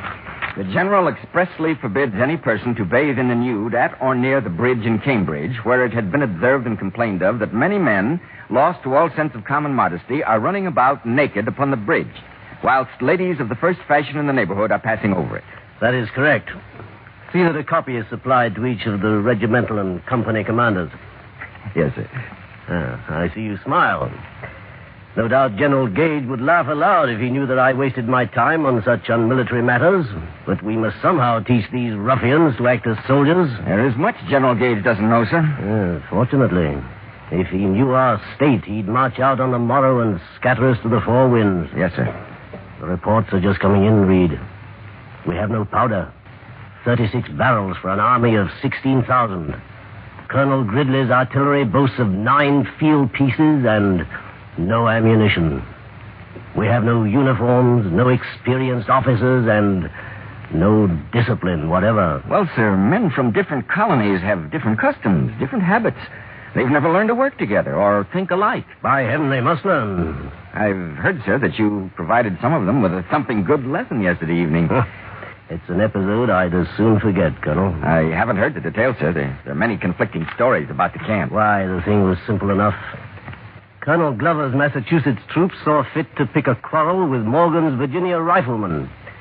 Having no uniforms themselves, the Yankees pretended to take a fancy to the fringed buckskins the Virginia lads are wearing.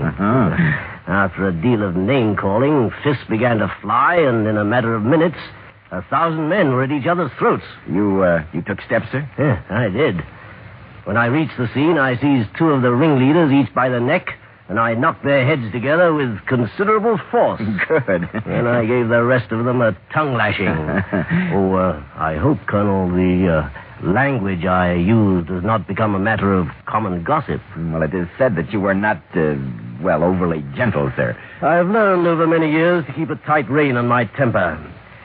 But these people, Colonel, if only there was some manner of action I could take short of knocking their heads together, if only I could make them see that we are one country now, that we must forget these provincial quarrels and work together as a nation must. General, sir, I have a suggestion. Yes?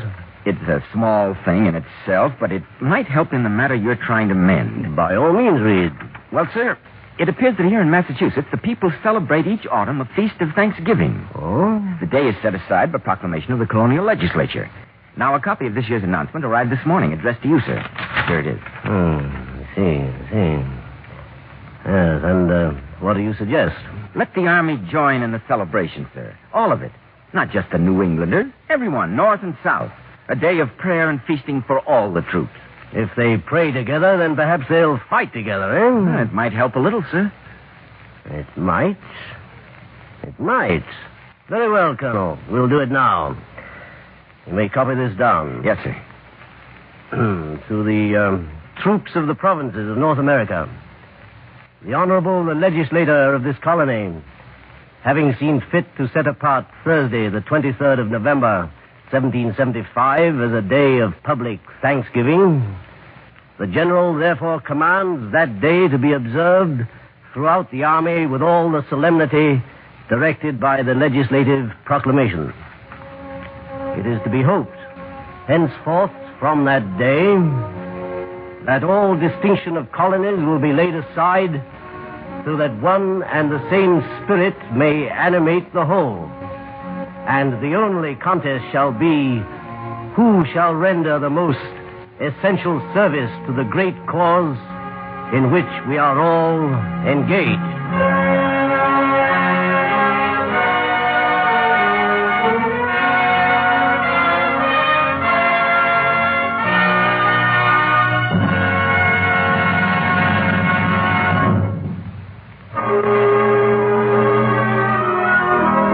You are listening to a special Thanksgiving broadcast on the Cavalcade of America, sponsored by the DuPont Company of Wilmington, Delaware, makers of better things for better living through chemistry, and presenting Walter Hampton. Now, we continue the path of praise.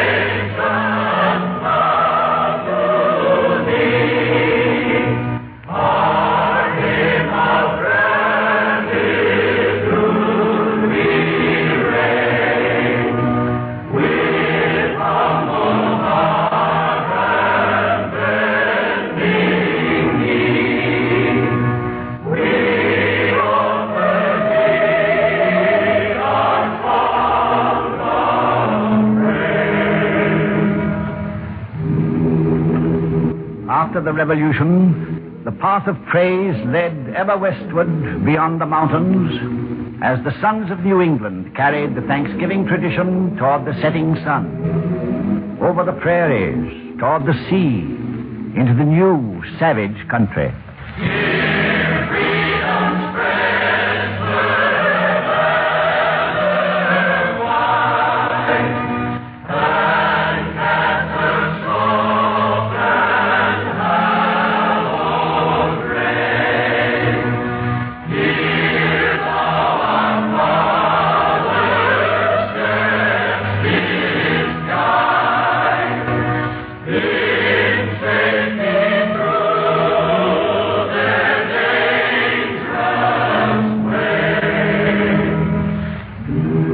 Along the dangerous way, the old traditions took new root. The little red schoolhouse, the habit of freedom, freedom of speech, freedom of worship, until the path of praise had spanned a continent, had reached the western sea.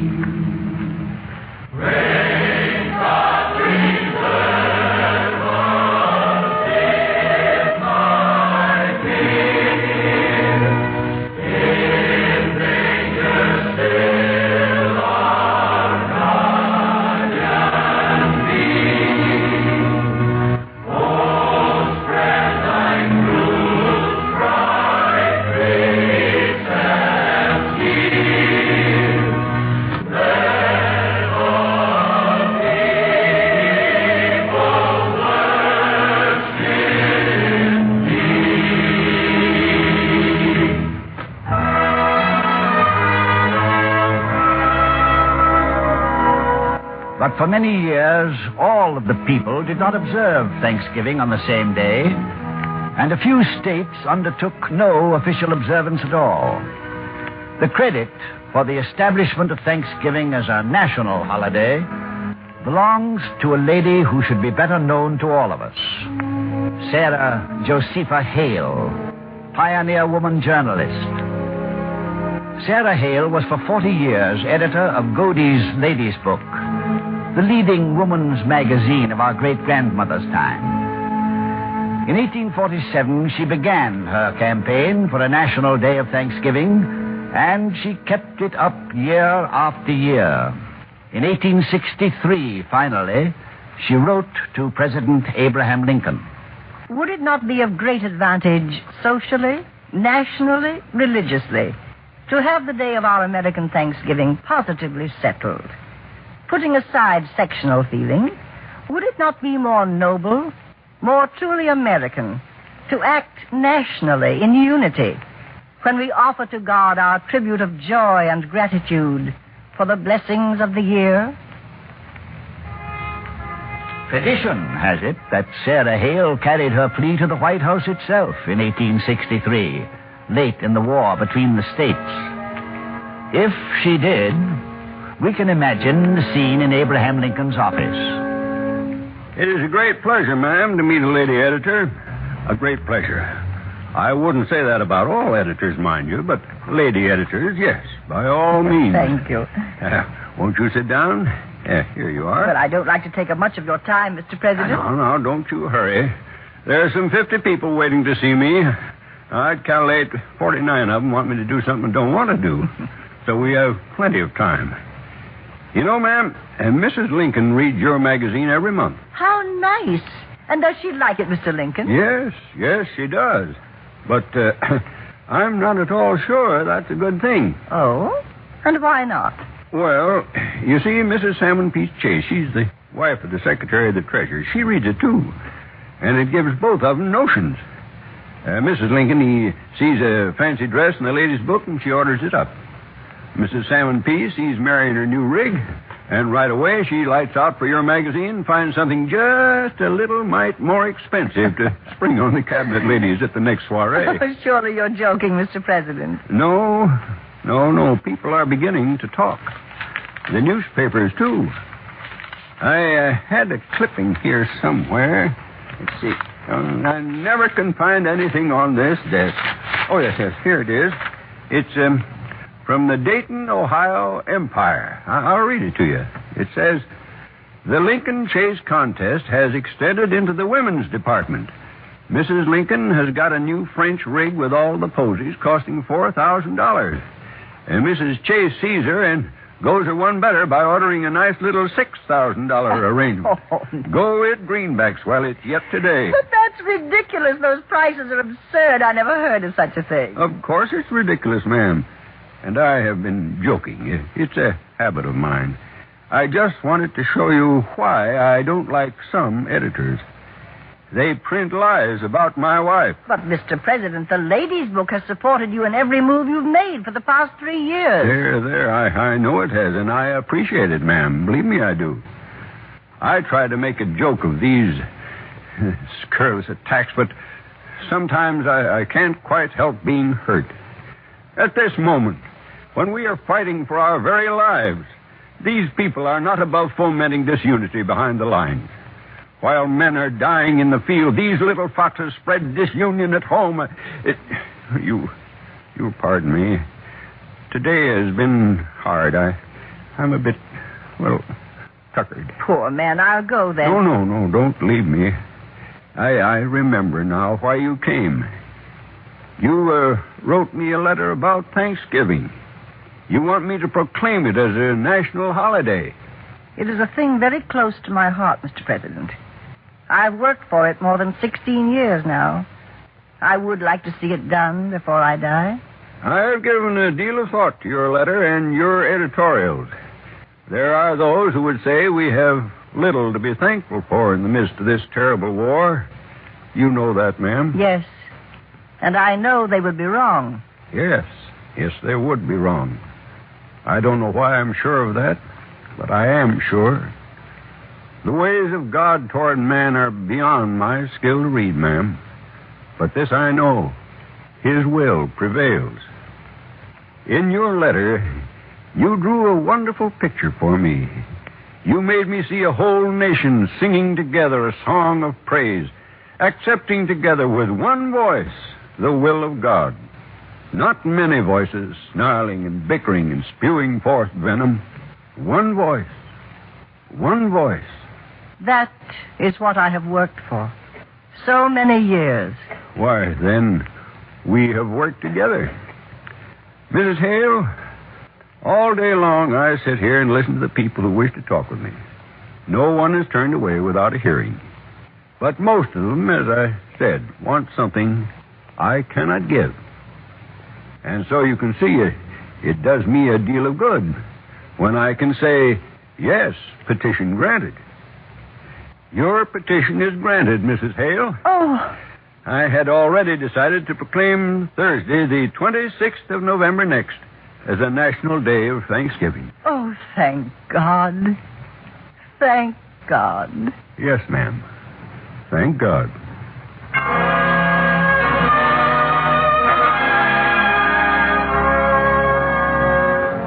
After Lincoln's proclamation, each president in turn followed his lead.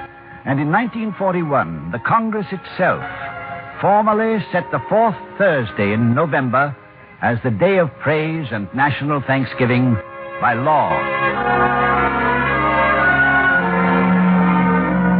In 1621, the celebration of Thanksgiving brought a sense of brotherly oneness to a tiny colony racked by suffering and torn by dissent. Again in 1775, in the wisdom of General Washington, the tradition of thankful prayer helped to weld 13 jealously separate colonies into a single great nation.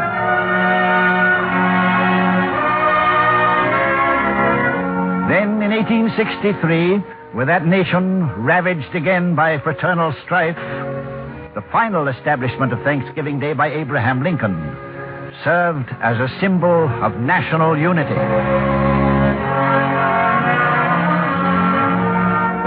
And now, today, in times as troubled as any the nation has known, with freedom threatened by huge and malicious force, may we not again make Thanksgiving Day a day of renewal of brotherhood?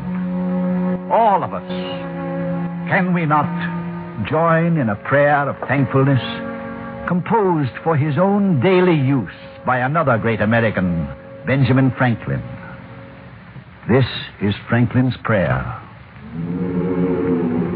And for as much as ingratitude is one of the most odious of vices, let me be not unmindful gratefully to acknowledge the favors I receive from heaven. For food and raiment, for corn and wine and milk, and every kind of healthful nourishment. Good God, I thank thee. For the common benefits of air and light, for useful fire and delicious water. Good God, I thank thee. For all thy innumerable benefits, for life and reason and the use of speech, for health and joy and every pleasant hour. Good God, I thank thee.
Our thanks to Walter Hampton and the Cavalcade players for tonight's story, The Path of Praise.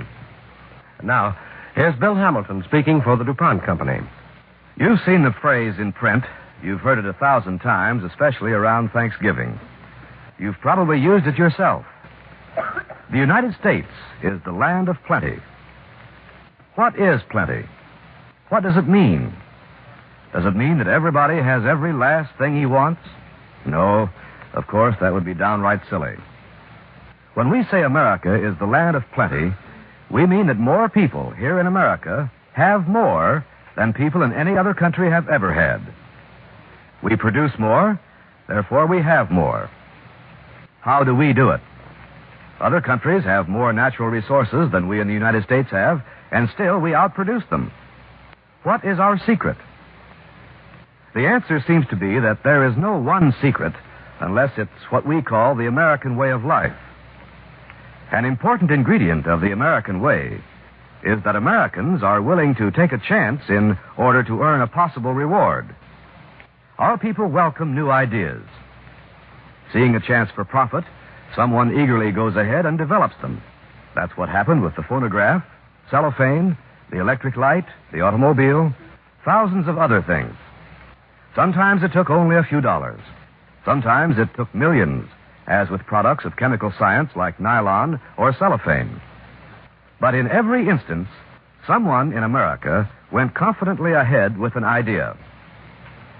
Can it be that the secret lies in the words confidently and profit? An American manufacturer with a chance to make a good profit on a good product can afford to try out new ideas. And he does it with confidence, because our American way protects the ideas and profits of individuals and of companies.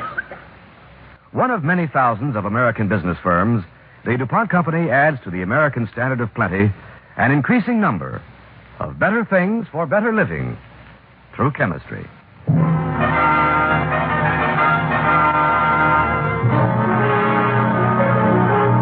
Next week, the star of the DuPont Cavalcade will be MacDonald Carey.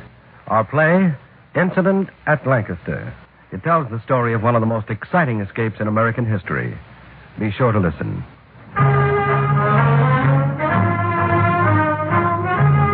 Tonight's DuPont Cavalcade, The Path of Praise, starring Walter Hampton, was written by George H. Faulkner. The Cavalcade players were Bobby Santon as Giles, Frank Reddick as Bradford, Bramwell Fletcher as George Washington, Joseph Bell as Reed, Evelyn Varden as Sarah Hale, and Bill Adams as Abraham Lincoln. Original music was composed by Arden Cornwell, and the orchestra and chorus was conducted by Donald Voorhees. The program was directed by John Dollar.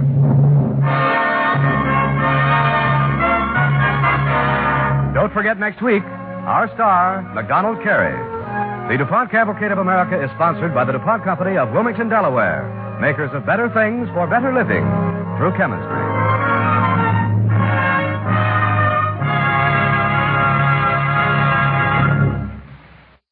From 74 years ago, November 20th, 1951, the Cavalcade of America on Classic Radio Theater with Wyatt Cox. Visit our webpage at classicradio.stream to support the podcast. You can do it by purchasing any of the number of items there, including the XH Data Radio that's available for purchase.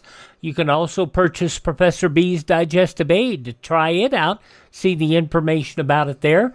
Click the link to profbees.com. Use the promo code Wyatt to save 10%.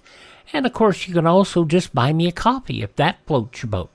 More than happy to see that. That's over at classicradio.stream. Up next, Jack Webb. Not as Joe Friday, but as Jeff Regan Investigator.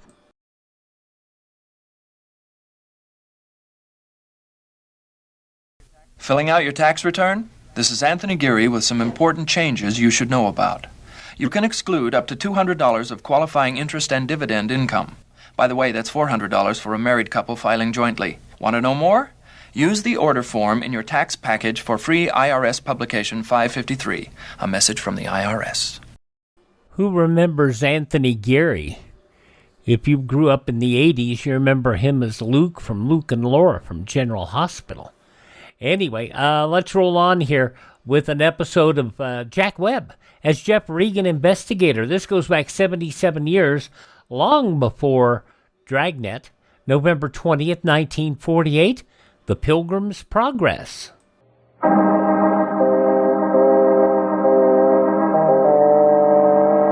name's Regan. I get 10 a day in expenses from a detective bureau run by a guy named Anthony J. Lyon. They call me the Lion's Eye. With Jack Webb as Jeff Regan, the Lion's Eye, stand by for hard-boiled action and mystery and thrilling adventure in tonight's story of The Pilgrim's Progress.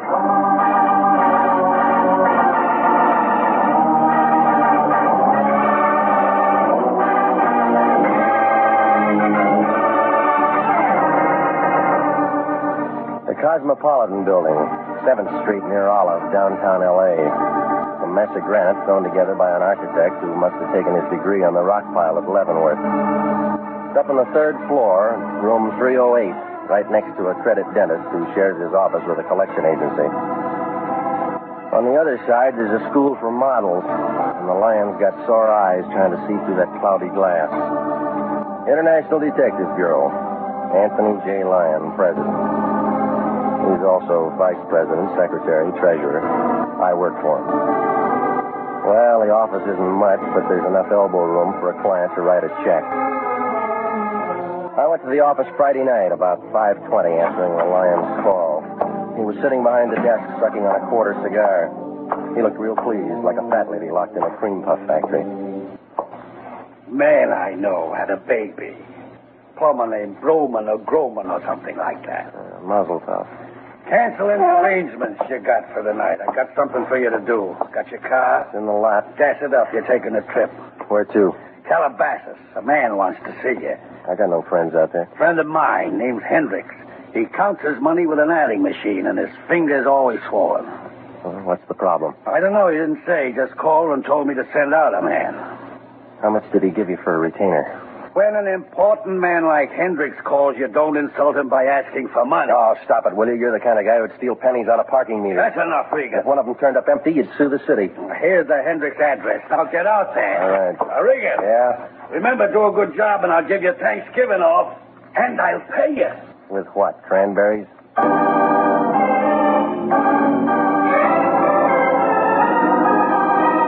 Well, I headed out Beverly and then up through Hollywood. You know, it's only November, but Santa Claus is breaking out all over the boulevard. I fought my way over Cahuenga Pass, and by the time I was dodging station wagons on Ventura, it was dark. Calabasas is a place with a couple of service stations, a hot dog stand, and a few road signs full of buckshot. The Hendricks place turned out to be about 5 miles down a road that the Indians built for hauling firewater. I guess they couldn't keep the cork in. But the house itself was strictly prohibition stuff. Big pile of slate roof and leaded windows. It looked dark and lonesome. I figured somebody had their holidays mixed.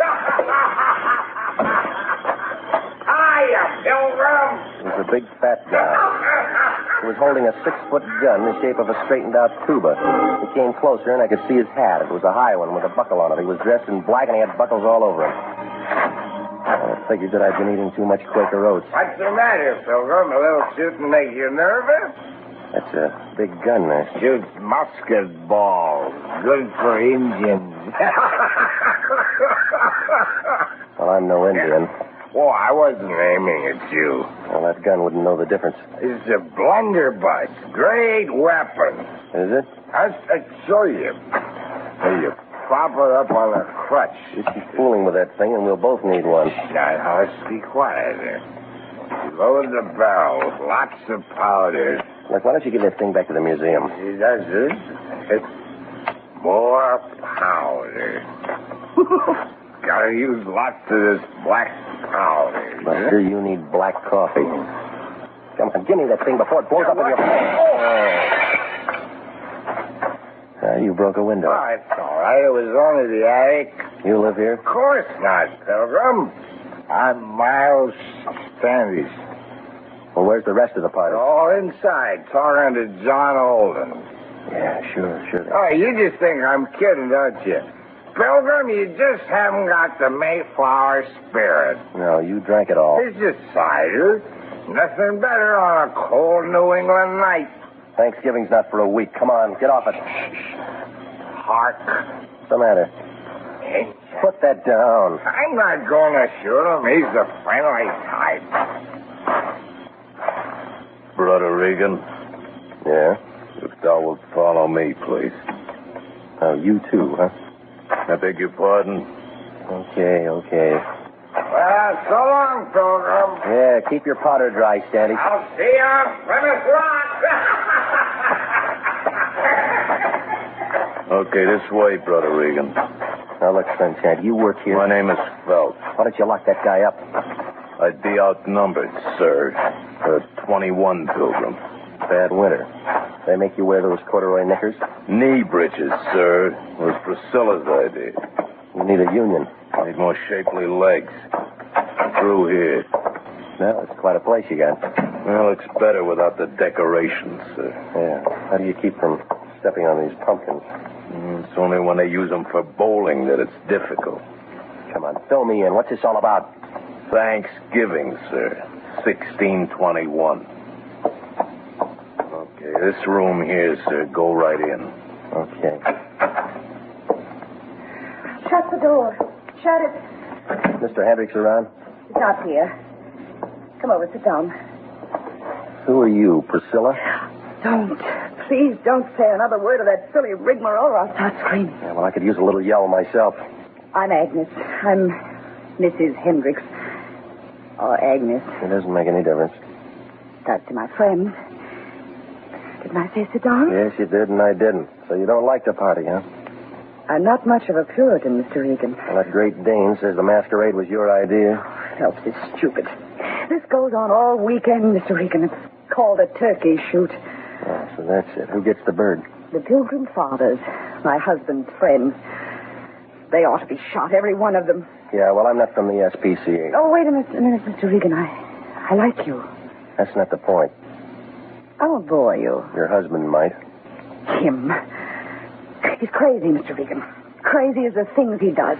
Shooting, drinking, spending money. A hard life. I don't know how I stood it for as long as I have. My lawyer says I'm the most patient woman in the world. Yeah. Well, thanks for the conversation, Miss Hendricks. Why did my husband send for you? I don't know. Yes, you do. You do know. Tell me. I don't know. Please. You don't realize what kind of a man my husband can be. I never met him. You don't know how much I need help. How lonely I am. Well, where is he? I'll tell you if you promise to come back to me. No, I'll write you a letter. He's out in the shed, other side of the patio. Thanks. I wouldn't act this way if I weren't so frightened. You don't know what it is to be frightened all the time. No, but I'm learning. I wish you'd stick around, Mr. Regan. Well, thanks, Miss Hendricks, but the pin feathers are a little sharp.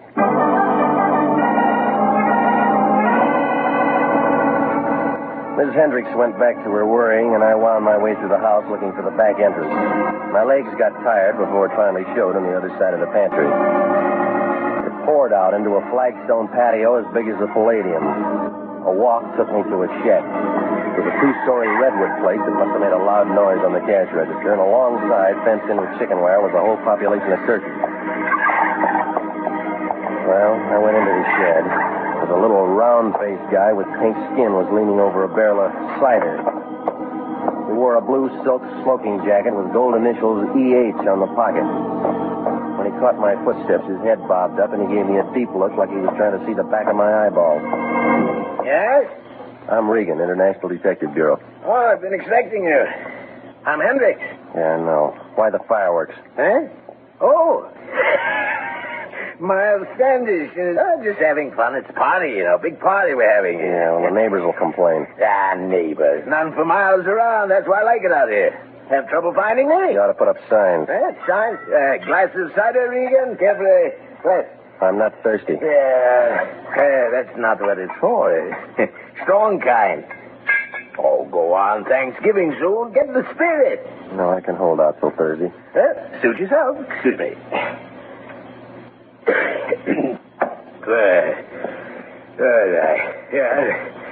It's going to be quite a party here, you know. Your wife's got a different version. Oh, you spoke to her? Yeah.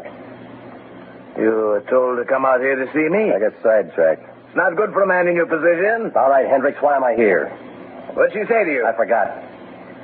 Regan, you're making me angry. Now, look, mister, you didn't get me out here to make a pilgrim out of me. No, of course not. Fine woman, Mrs. Hendricks. We've been married for years, you know, happily. Fine little woman.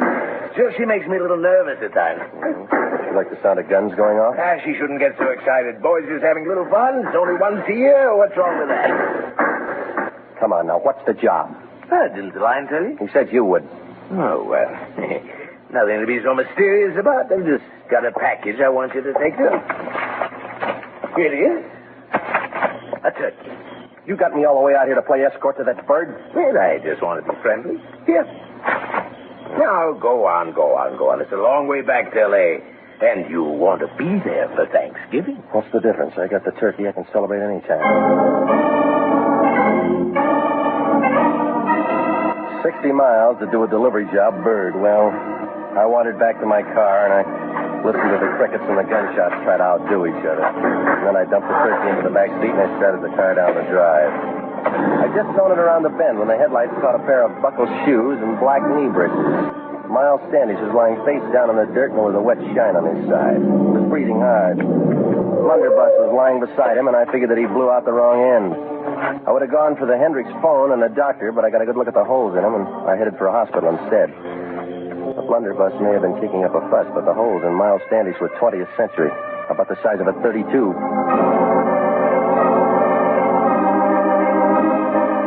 Well, I turned him over to an emergency hospital, and I put a call into the sheriff's office. I gave the story to Lieutenant Robinson, and then I headed back toward town. At the Lyons place, the lights were still on, so I figured he didn't have company. I rapped on the door, and he flung it open before the echo could die away.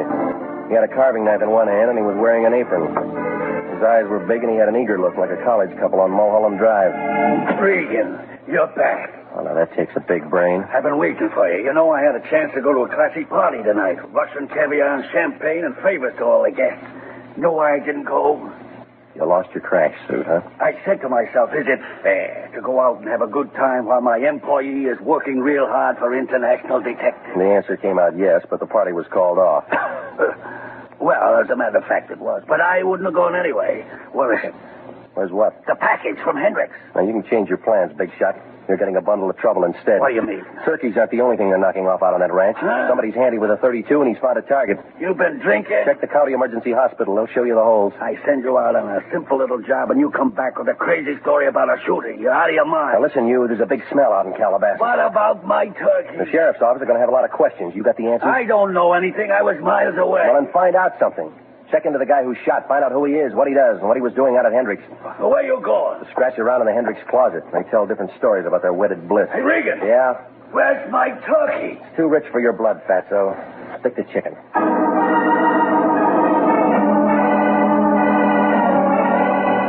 Well, I left him standing there with his apron hanging out. Miles Standish might get enough wind to do that extra hole to say who shot him, but more likely not. Anyway, with the bucket load he had, he would have sworn it was the last of the Mohicans.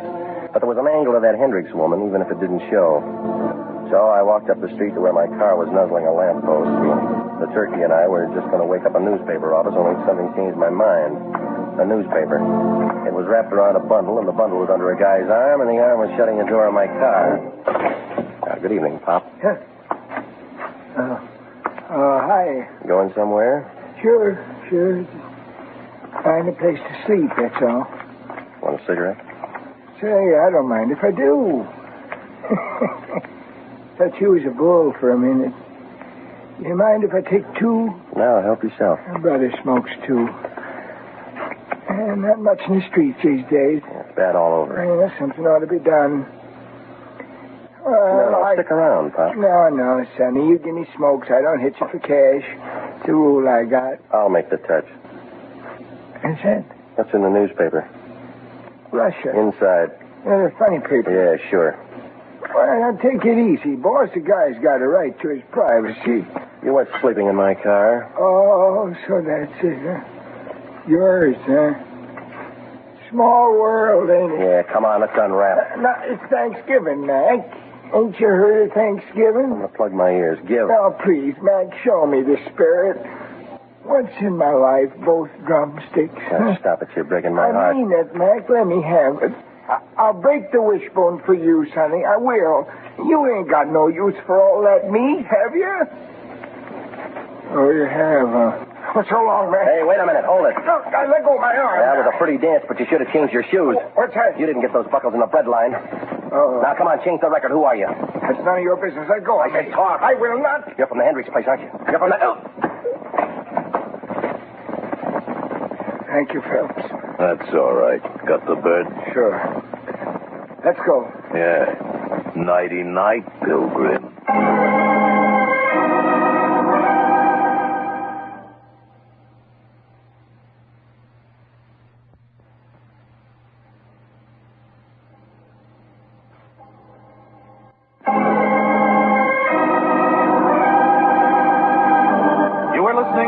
The Pilgrim's Progress, tonight's adventure with Jeff Regan, Investigator. Commissions are still available in the Army Nurse Corps. Graduate registered nurses between the ages of 21 and 45 may qualify for service with this fine organization. If you are interested in joining the Army Nurse Corps and believe you qualify for a commission, apply to the Adjutant General, Washington, D.C. And now, back to Jeff Regan, Investigator, and the story of the Pilgrim's Progress.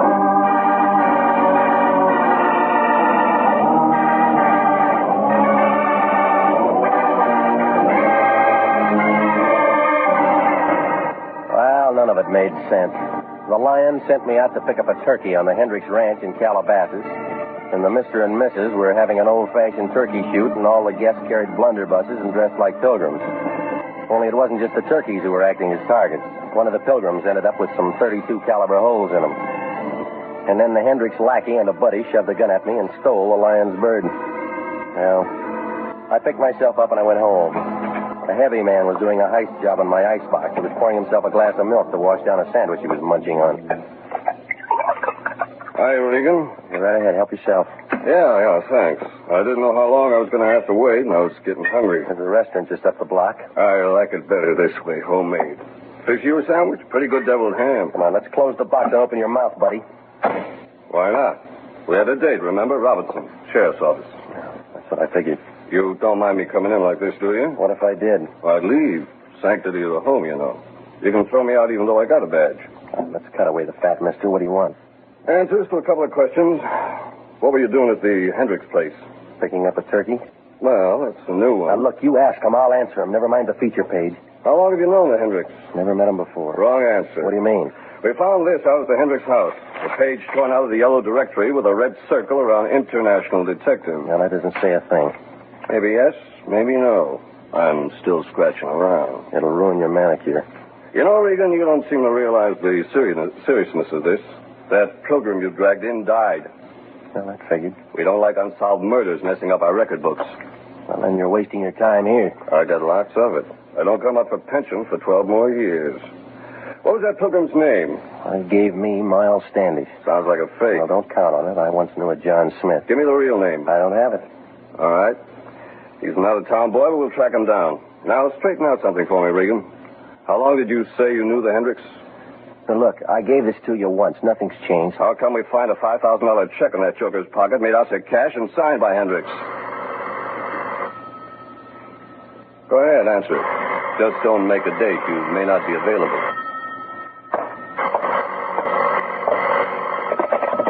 Yeah? Mr. Regan, this is Mrs. Hendricks. I must see you right away. Who did you say? Mrs. Hendricks, you remember? Charlie? No, there's no Charlie here. You must have the wrong number. Sort of annoying, isn't it, Regan, when you get a wrong number late at night? Well, it happens. Sure it does. Happened to me once. Anything else you want? Another deviled ham sandwich? Kitchen's closed. Pretty rotten hospitality. Well, you weren't asked. Okay, I gotta move anyway. See you later, Regan. Keep the mud off your shoes. ER3408.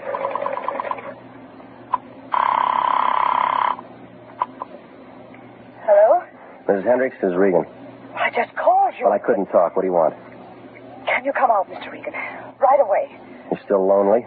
Things aren't going well. Well, murder's like that. I've got to talk to somebody. Won't you please come? Give me a reason. I can tell you some things now I couldn't mention before. Like why your husband wrote a $5,000 check to the dead man? Check? But there must be some mistake. What do you mean? My husband couldn't write a check that large. He doesn't have any money of his own. It's all in my name. All right. Put a lantern in the window, lady. I'll need some light. Well, I headed out there fast. But when I raised a racket with a brass knocker, nothing happened. I tried a window, and a couple of scratches later, I was in the hall. The place looked empty, like the Rose Bowl on January 2nd. I found Miss Hendricks' room, where I talked to her and stepped inside. The decorations were different.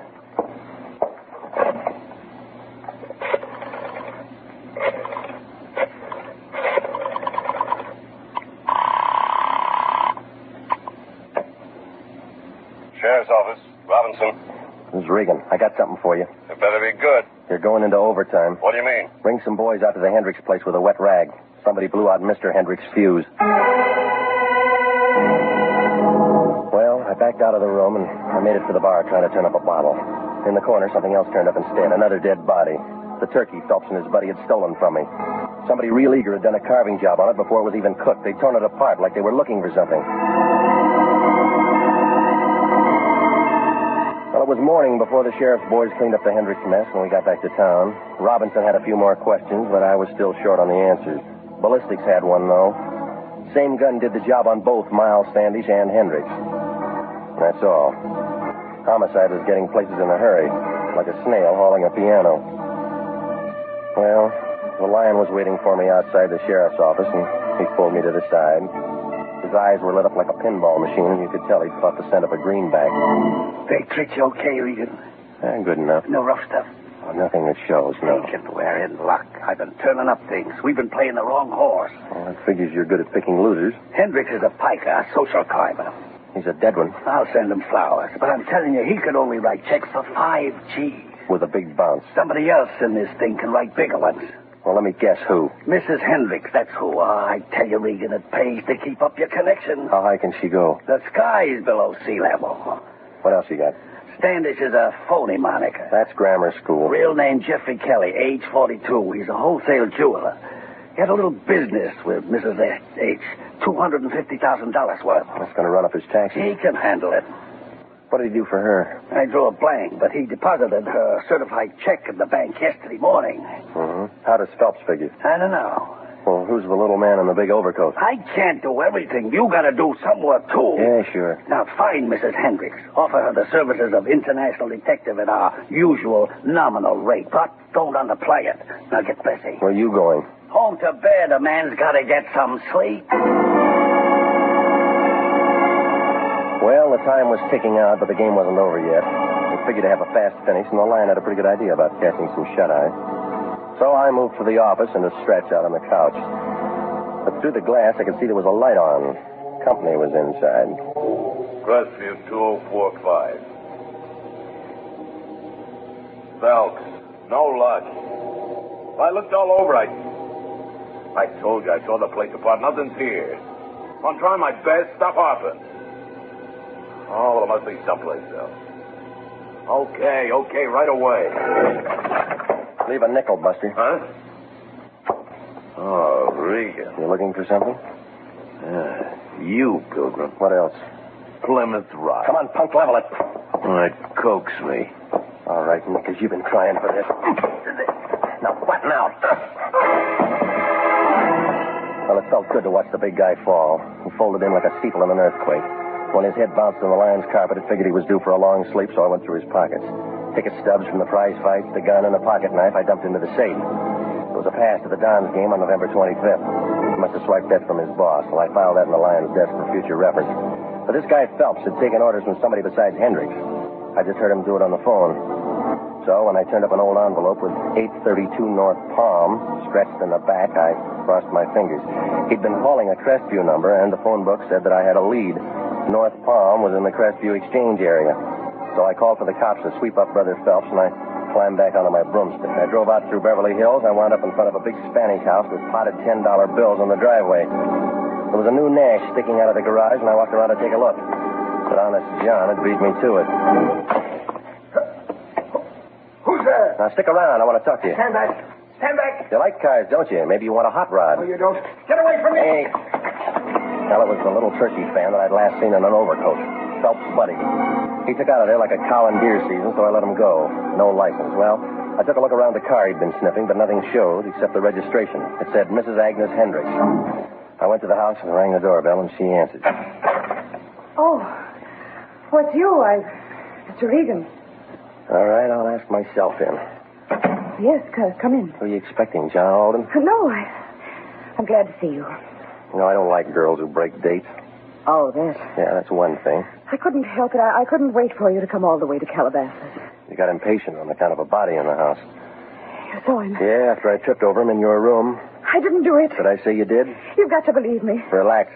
I look like a jury. You got multiple vision. Oh, Mr. Regan, I was so frightened. I didn't know which way to turn. We've been through all that woman driver routine. You don't like your husband. You wanted to get rid of him. But only in Reno. All right, now let's get back to page 1.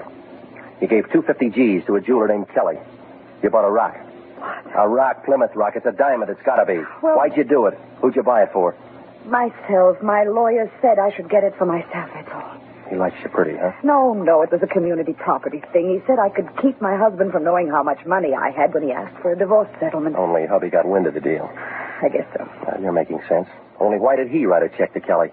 Well, it was a small one. It must have been for a paste imitation, don't you think? It's not my business. Keep dealing. I mean, maybe he planned on switching them and getting my real one. That's been done. He actually did it. Because all through this, there's been a diamond in the place where I always keep it.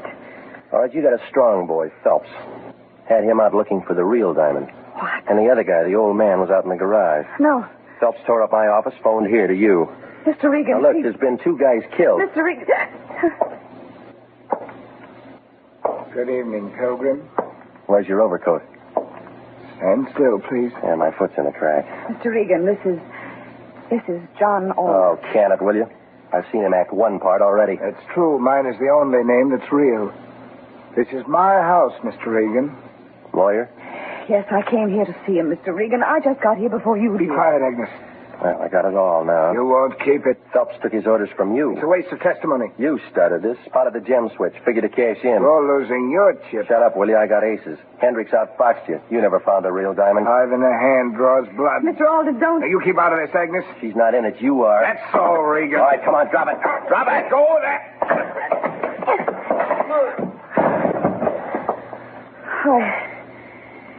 I guess I hit him with the paste one. Huh? Look, the diamond, it broke. Yeah. It was just luck. I have the other one, too. I thought Alden was honest. I came to tell him I found it in my husband's cider. Well, that tears it.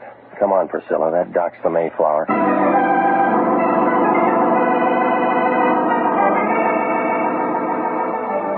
Well, the whole thing folded in like an elephant on a pogo stick. Yeah, the lawyer did it all right, both of them. When he spotted what Hendricks was up to with that diamond switch, he moved in, but not for his client. The jeweler, Miles Standish, alias Kelly, got bumped because he was the only one who could tell the real diamond from a phony. But Hendricks got wise to the muscle act, and so he got shot. Well, the lion was real happy the way it worked out. That dame with the nerves wrote him a check. So he invited me out to Thanksgiving dinner. He offered me any part of the turkey that I wanted. I told him, but I got it anyway.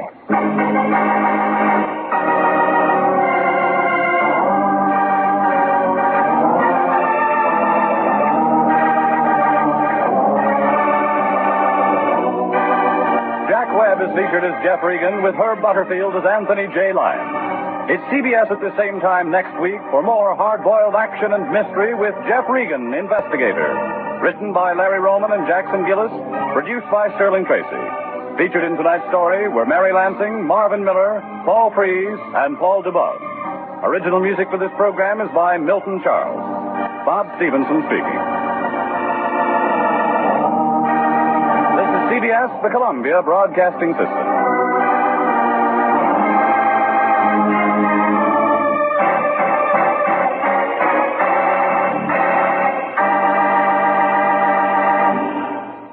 Honestly, while Herb Butterfield did an okay job as Anthony J. Lyon, I preferred the second version when it was brought back with Frank Graham as Regan and Frank Nelson. Yes, that Frank Nelson from the Jack Benny Show being Anthony Lyon.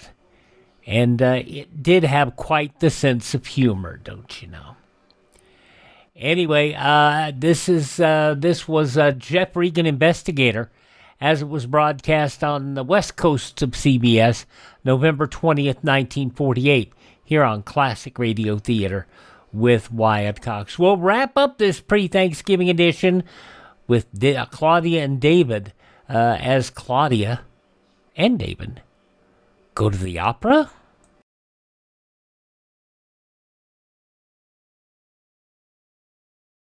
Fernando Lamas, what are you doing here? I love to come to this neighborhood where people still help people. Now take Vita, for instance, volunteer income tax assistance.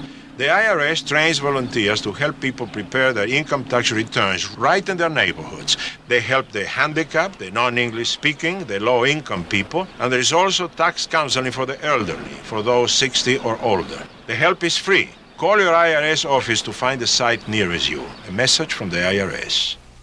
With or without the rich Corinthian leather. Okay, Claudia. 78 years ago, November 20th, 1947, where Claudia and David go to the opera. Your Coca-Cola bottler presents Claudia.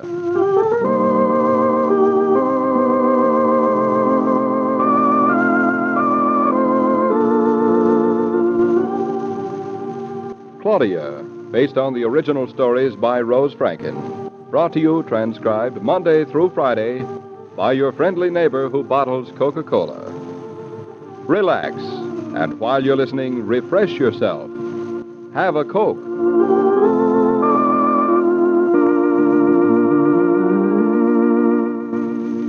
And now, Claudia.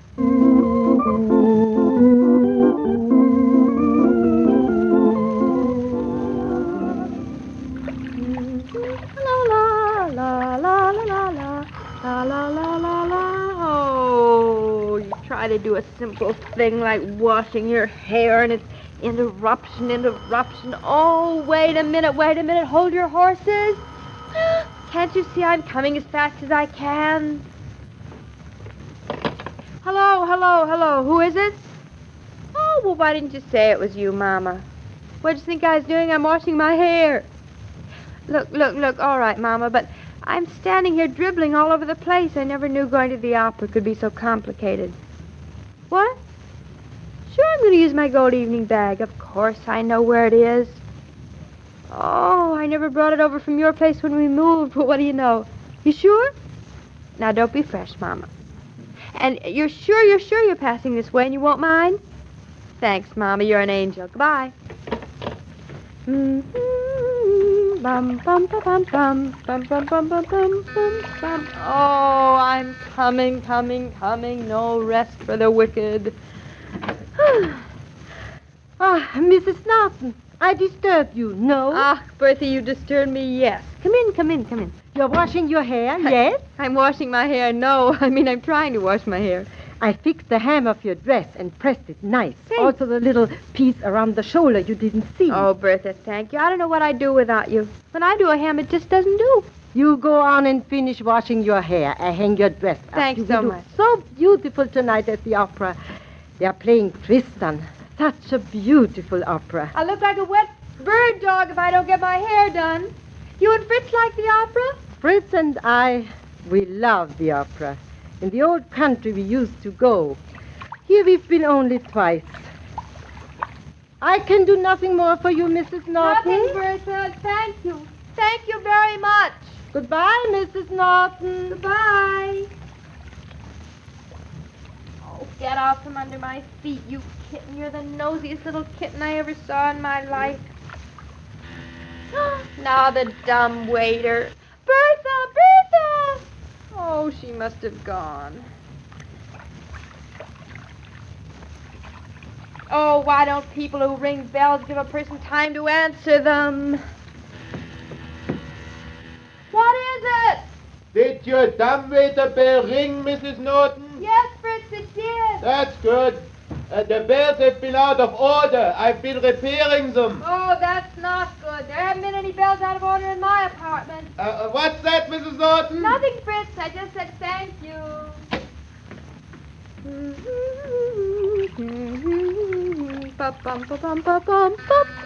Oh, this can't keep on happening to me. It's a conspiracy. Wait a minute. Hold your horses, whoever you are. You be quiet, too, kitten. Oh, did I step on you, Shakespeare? Well, you will get under my feet. Hey, listen, now, you're not killed. I hardly touched you, sissy. I am coming. Who is it? It's me. Who do you think it is? Oh, it could be anybody. You would have to play jokes at a time like this. At a time like what? You've got suds in your hair. I've got suds in my hair. You look like a wet spaniel. I am a mad spaniel. What are you doing? Washing your hair? Oh, you see me with my head full of suds and you ask me what I'm doing. I just retrieved a duck, or whatever it is a spaniel retrieves. Yes, I was washing my hair, or trying to. That's what it looked like. But you washed your hair night before last, remember? I remember, but we're going to the opera tonight, so I washed my hair this afternoon, or rather tried to. Hello, darling. Hey, you're getting me soused. You ought to dry yourself before you go around kissing people. I'm not going around kissing people. I'm very particular about the people I kiss. Apparently, you save your nautical displays for me. Yep, come on in. I'll let you pour water over my head and rinse the back of my neck. Well, that's a privilege. You can answer the doorbell, too. Say, why'd you ring to get in? For the same reason anybody rings a bell, to get in. But you have a key. Sure, I have a key, only I didn't have it with me. Oh, careless. Now pour, and pour carefully so it doesn't go down my neck now. What do I pour it with? With a glass. Oh, that's hot. My mistake, sorry. Oh, that's cold. Maybe I'm not doing this to your satisfaction. Oh, not. Say, do you have a complex or something about washing your hair? What? Every time anything important happens to you, you wash your hair. Of course. But you washed your hair night before last. But this is tonight. We're going to the opera tonight. Don't most women go to beauty parlors? Not me. It takes hours, and I don't like sitting under a dryer either. Now you answer it. Who is it? I don't know. I haven't got there yet. Well, hello. Come on in. Who is it? Just an old friend of mine. Oh, it's you, Mama. You look like a drowned rat. My husband was more complimentary. He called me a wet spaniel. Did you bring my evening bag? Yes, ma'am. Oh, what would I do without you? You'd do without your evening bag. What's that box on the table? Did you bring that too? I did not. David, you bring me something? Why would you assume it was for you? Hey, leave my ankle alone, you deluded tiger. These have nothing to do with me. I just stepped on his tail. This box is for me, isn't it? I didn't see you bring it home. Your eyes were full of suds. Take a towel and dry the back of my head. Be a pleasure. Don't shake. I'll take my shower later. What is it, candy? Doesn't look like candy to me. Isn't perfume either. Perfume's heavy. How can I dry your hair if you don't stand still? The string is Oh, no, it isn't. It's orchids. Singular, not plural. One orchid. What a smell, Mama. Orchids are not for smell. Exactly, they're for show. It was darling of you, darling. The orchid. You don't like it? It's beautiful, really. It's like an overgrown iris. You don't sound very pleased. David, orchids are my least favorite flower. Shouldn't have said that. You most certainly shouldn't. I can't believe my ears. Can I help it if I don't like orchids? Anyway, it isn't the gift, it's the spirit behind it. And I love the spirit behind the orchid. You don't like orchids. Mm-hmm. Darling, you're marvelous. I am? I'm the luckiest man in the world. Anyway, you're very lucky that I married you. Why? I can think of a number of reasons. Because as a gold digger, you would starve to death.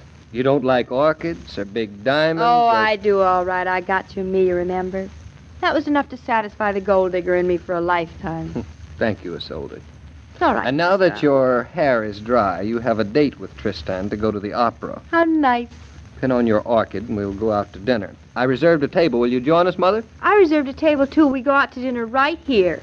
Mama, you're going to stay and eat with us, too. I'm going to. Didn't Roger give you the message? When I got back to the office, he said he had. I am going to. Quiet, Mama. Yes, Roger told me. Well, then? Then I got to figuring. Figuring what? Will you two idiots let me get a word in edgewise? Will we, David? I don't know. If you think I can be railroaded into staying... Now, don't talk so much, Mama. Turn the light in the oven, Mama.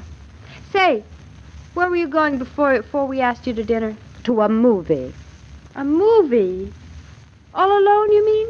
Since without your supper, too. I'm going to eat a bite later. Look, I am quite competent to run my own life. A lonely movie, all by yourself. What's playing? I really didn't notice. Doesn't matter. There's a new Donald Duck. A new Donald Duck? What's wrong with Donald Duck, may I ask? Oh, nothing at all. Nothing at all. He's a very remarkable duck. Very remarkable duck, yet. Mama, Aunt Louisa is a very cultured woman, isn't she? Quite, but I don't see the connection. You mean she would like Donald Duck? No, I don't think so. No, I guess not. But she likes the opera and things like that, doesn't she? She has season tickets for the Philharmonic. Mm-hmm. You like the opera, too, don't you, Mama? I'm beginning to smell a rat in the woodpile. You know, we could be sporting and tossed for it. I'll toss you. You call, Claudia. Heads we go, tails we don't. In view of my full dress suit hanging in the other room, tails we go would be more appropriate. All right, tails we go. Just hold on a minute before you do so much tossing. Here you go. Oh, it's tails, David. Virtue survives. Best 2 out of 3. All right, do it again. Heads. Well, that's settled. Keep your bargain. You said 2 out of 3. You don't have to be stuffy about it. Oh, fell on the floor. Doesn't count. Oh, yes, it does. It's heads. Isn't that wonderful? Mom and Aunt Louisa had such a wonderful time. I'm sorry to disappoint you. Aunt Louisa is attending a meeting about something or other, and Mama is going to the movies, and you are going to the opera. Well, looks like we're stuck all right. Yeah. How long is Donald Duck playing around the corner? Program changes tomorrow. Oh, this is positively unfair. It's a coercion. It's force. It's a kind of economic slavery. Julie and Hartley don't want to go to the opera, so we have to. They didn't beg you to take the tickets. But that was before Donald Duck. David. What? Listen, have you got a big soul? And how would you want to do something wonderful for 2 wonderful people? Yes, darling, I would love to do something wonderful for 2 wonderful people.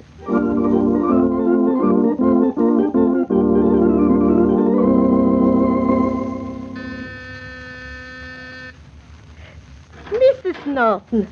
Mr. Norton, good evening. Oh, and Mrs. Brown. Sure, you know, Mama. Good evening, Bertha. Bertha, are you and Fritz busy this evening? Is there something you wanted us for? What we were planning to do, we could do some other time. No, if you were planning something, you go ahead. Oh, no. It's more important we help you if you need us for something. We were planning no more than to sit and listen to the opera over the radio. The opera? That's wonderful. How would you and Bertha like to see the opera instead of hearing it? Operas you hear, not see. No, I mean go to the opera. Mr. Norton and I have tickets and we just can't use them. Oh, that's too bad. Fritz, just think they won't be able to go to the opera. Is it some sickness? I hope not. No, Bertha, just a very old friend who's in town, and he's going away tomorrow. He may never come back. It may not be so bad as all of that. Maybe his plans change and he comes back. He might not, and we can't risk the chance. But you could exchange the tickets for some other night. Oh, we thought of that, but it's too late. And really, they shouldn't go to waste. We'd like to think of you and Fritz enjoying them. Well, if it must be... Fritz, you sound like a funeral. Oh, it's wonderful. Then hurry and dress. Here's the ticket. Oh, Fritz has dressed you from Lisa's wedding, and I have a purple dress. Oh, we will tell you all about it tomorrow. David, you have married a very devious and willful woman. It would seem that I have. I like that. Here I am thinking I'm a very unselfish person. Here Mama comes in looking pathetic and lonely. I give up going to a wonderful opera that I was just dying to go to. And David. What? You know, I wasted a perfectly good hair wash. Oh, never mind. Donald Duck will appreciate it just as much as Tristan.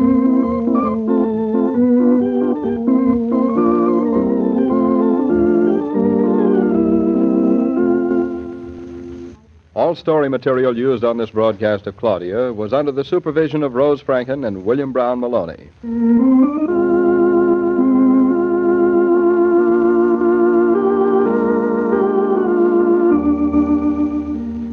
It doesn't take endless fussing to entertain well. Often the most casual hostess is the most successful.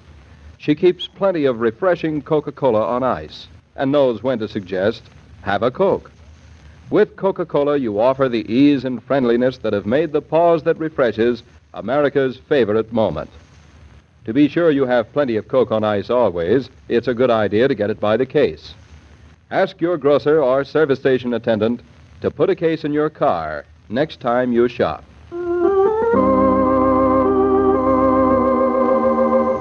Every day, Monday through Friday, Claudia comes to you transcribed with the best wishes of your friendly neighbor who bottles Coca-Cola.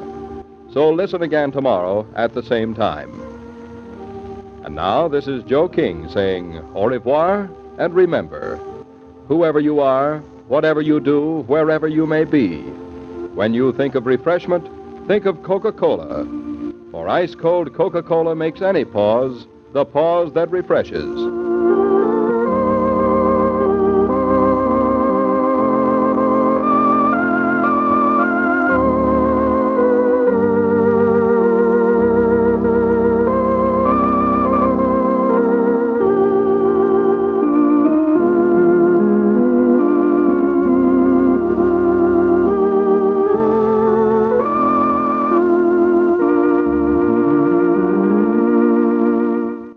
they are just too sweet, aren't they? At least Claudia is. David and Claudia. Claudia, 78 years ago, November 20th, 1947, here on Classic Radio Theater with Wyatt Cox. Join us for our Friday podcast, where we do with some more Thanksgiving shows, including Lum and Abner, Maxwell House Coffee Time. We'll also have Jack Benny and Willard Waterman as the Great Gildersleeve. And we'll hear more about what's going on in the life of David and Claudia. Thanks so much for making us a part of your day, and we will see you on our Friday edition of Classic Radio Theater. I'm Wyatt Cox.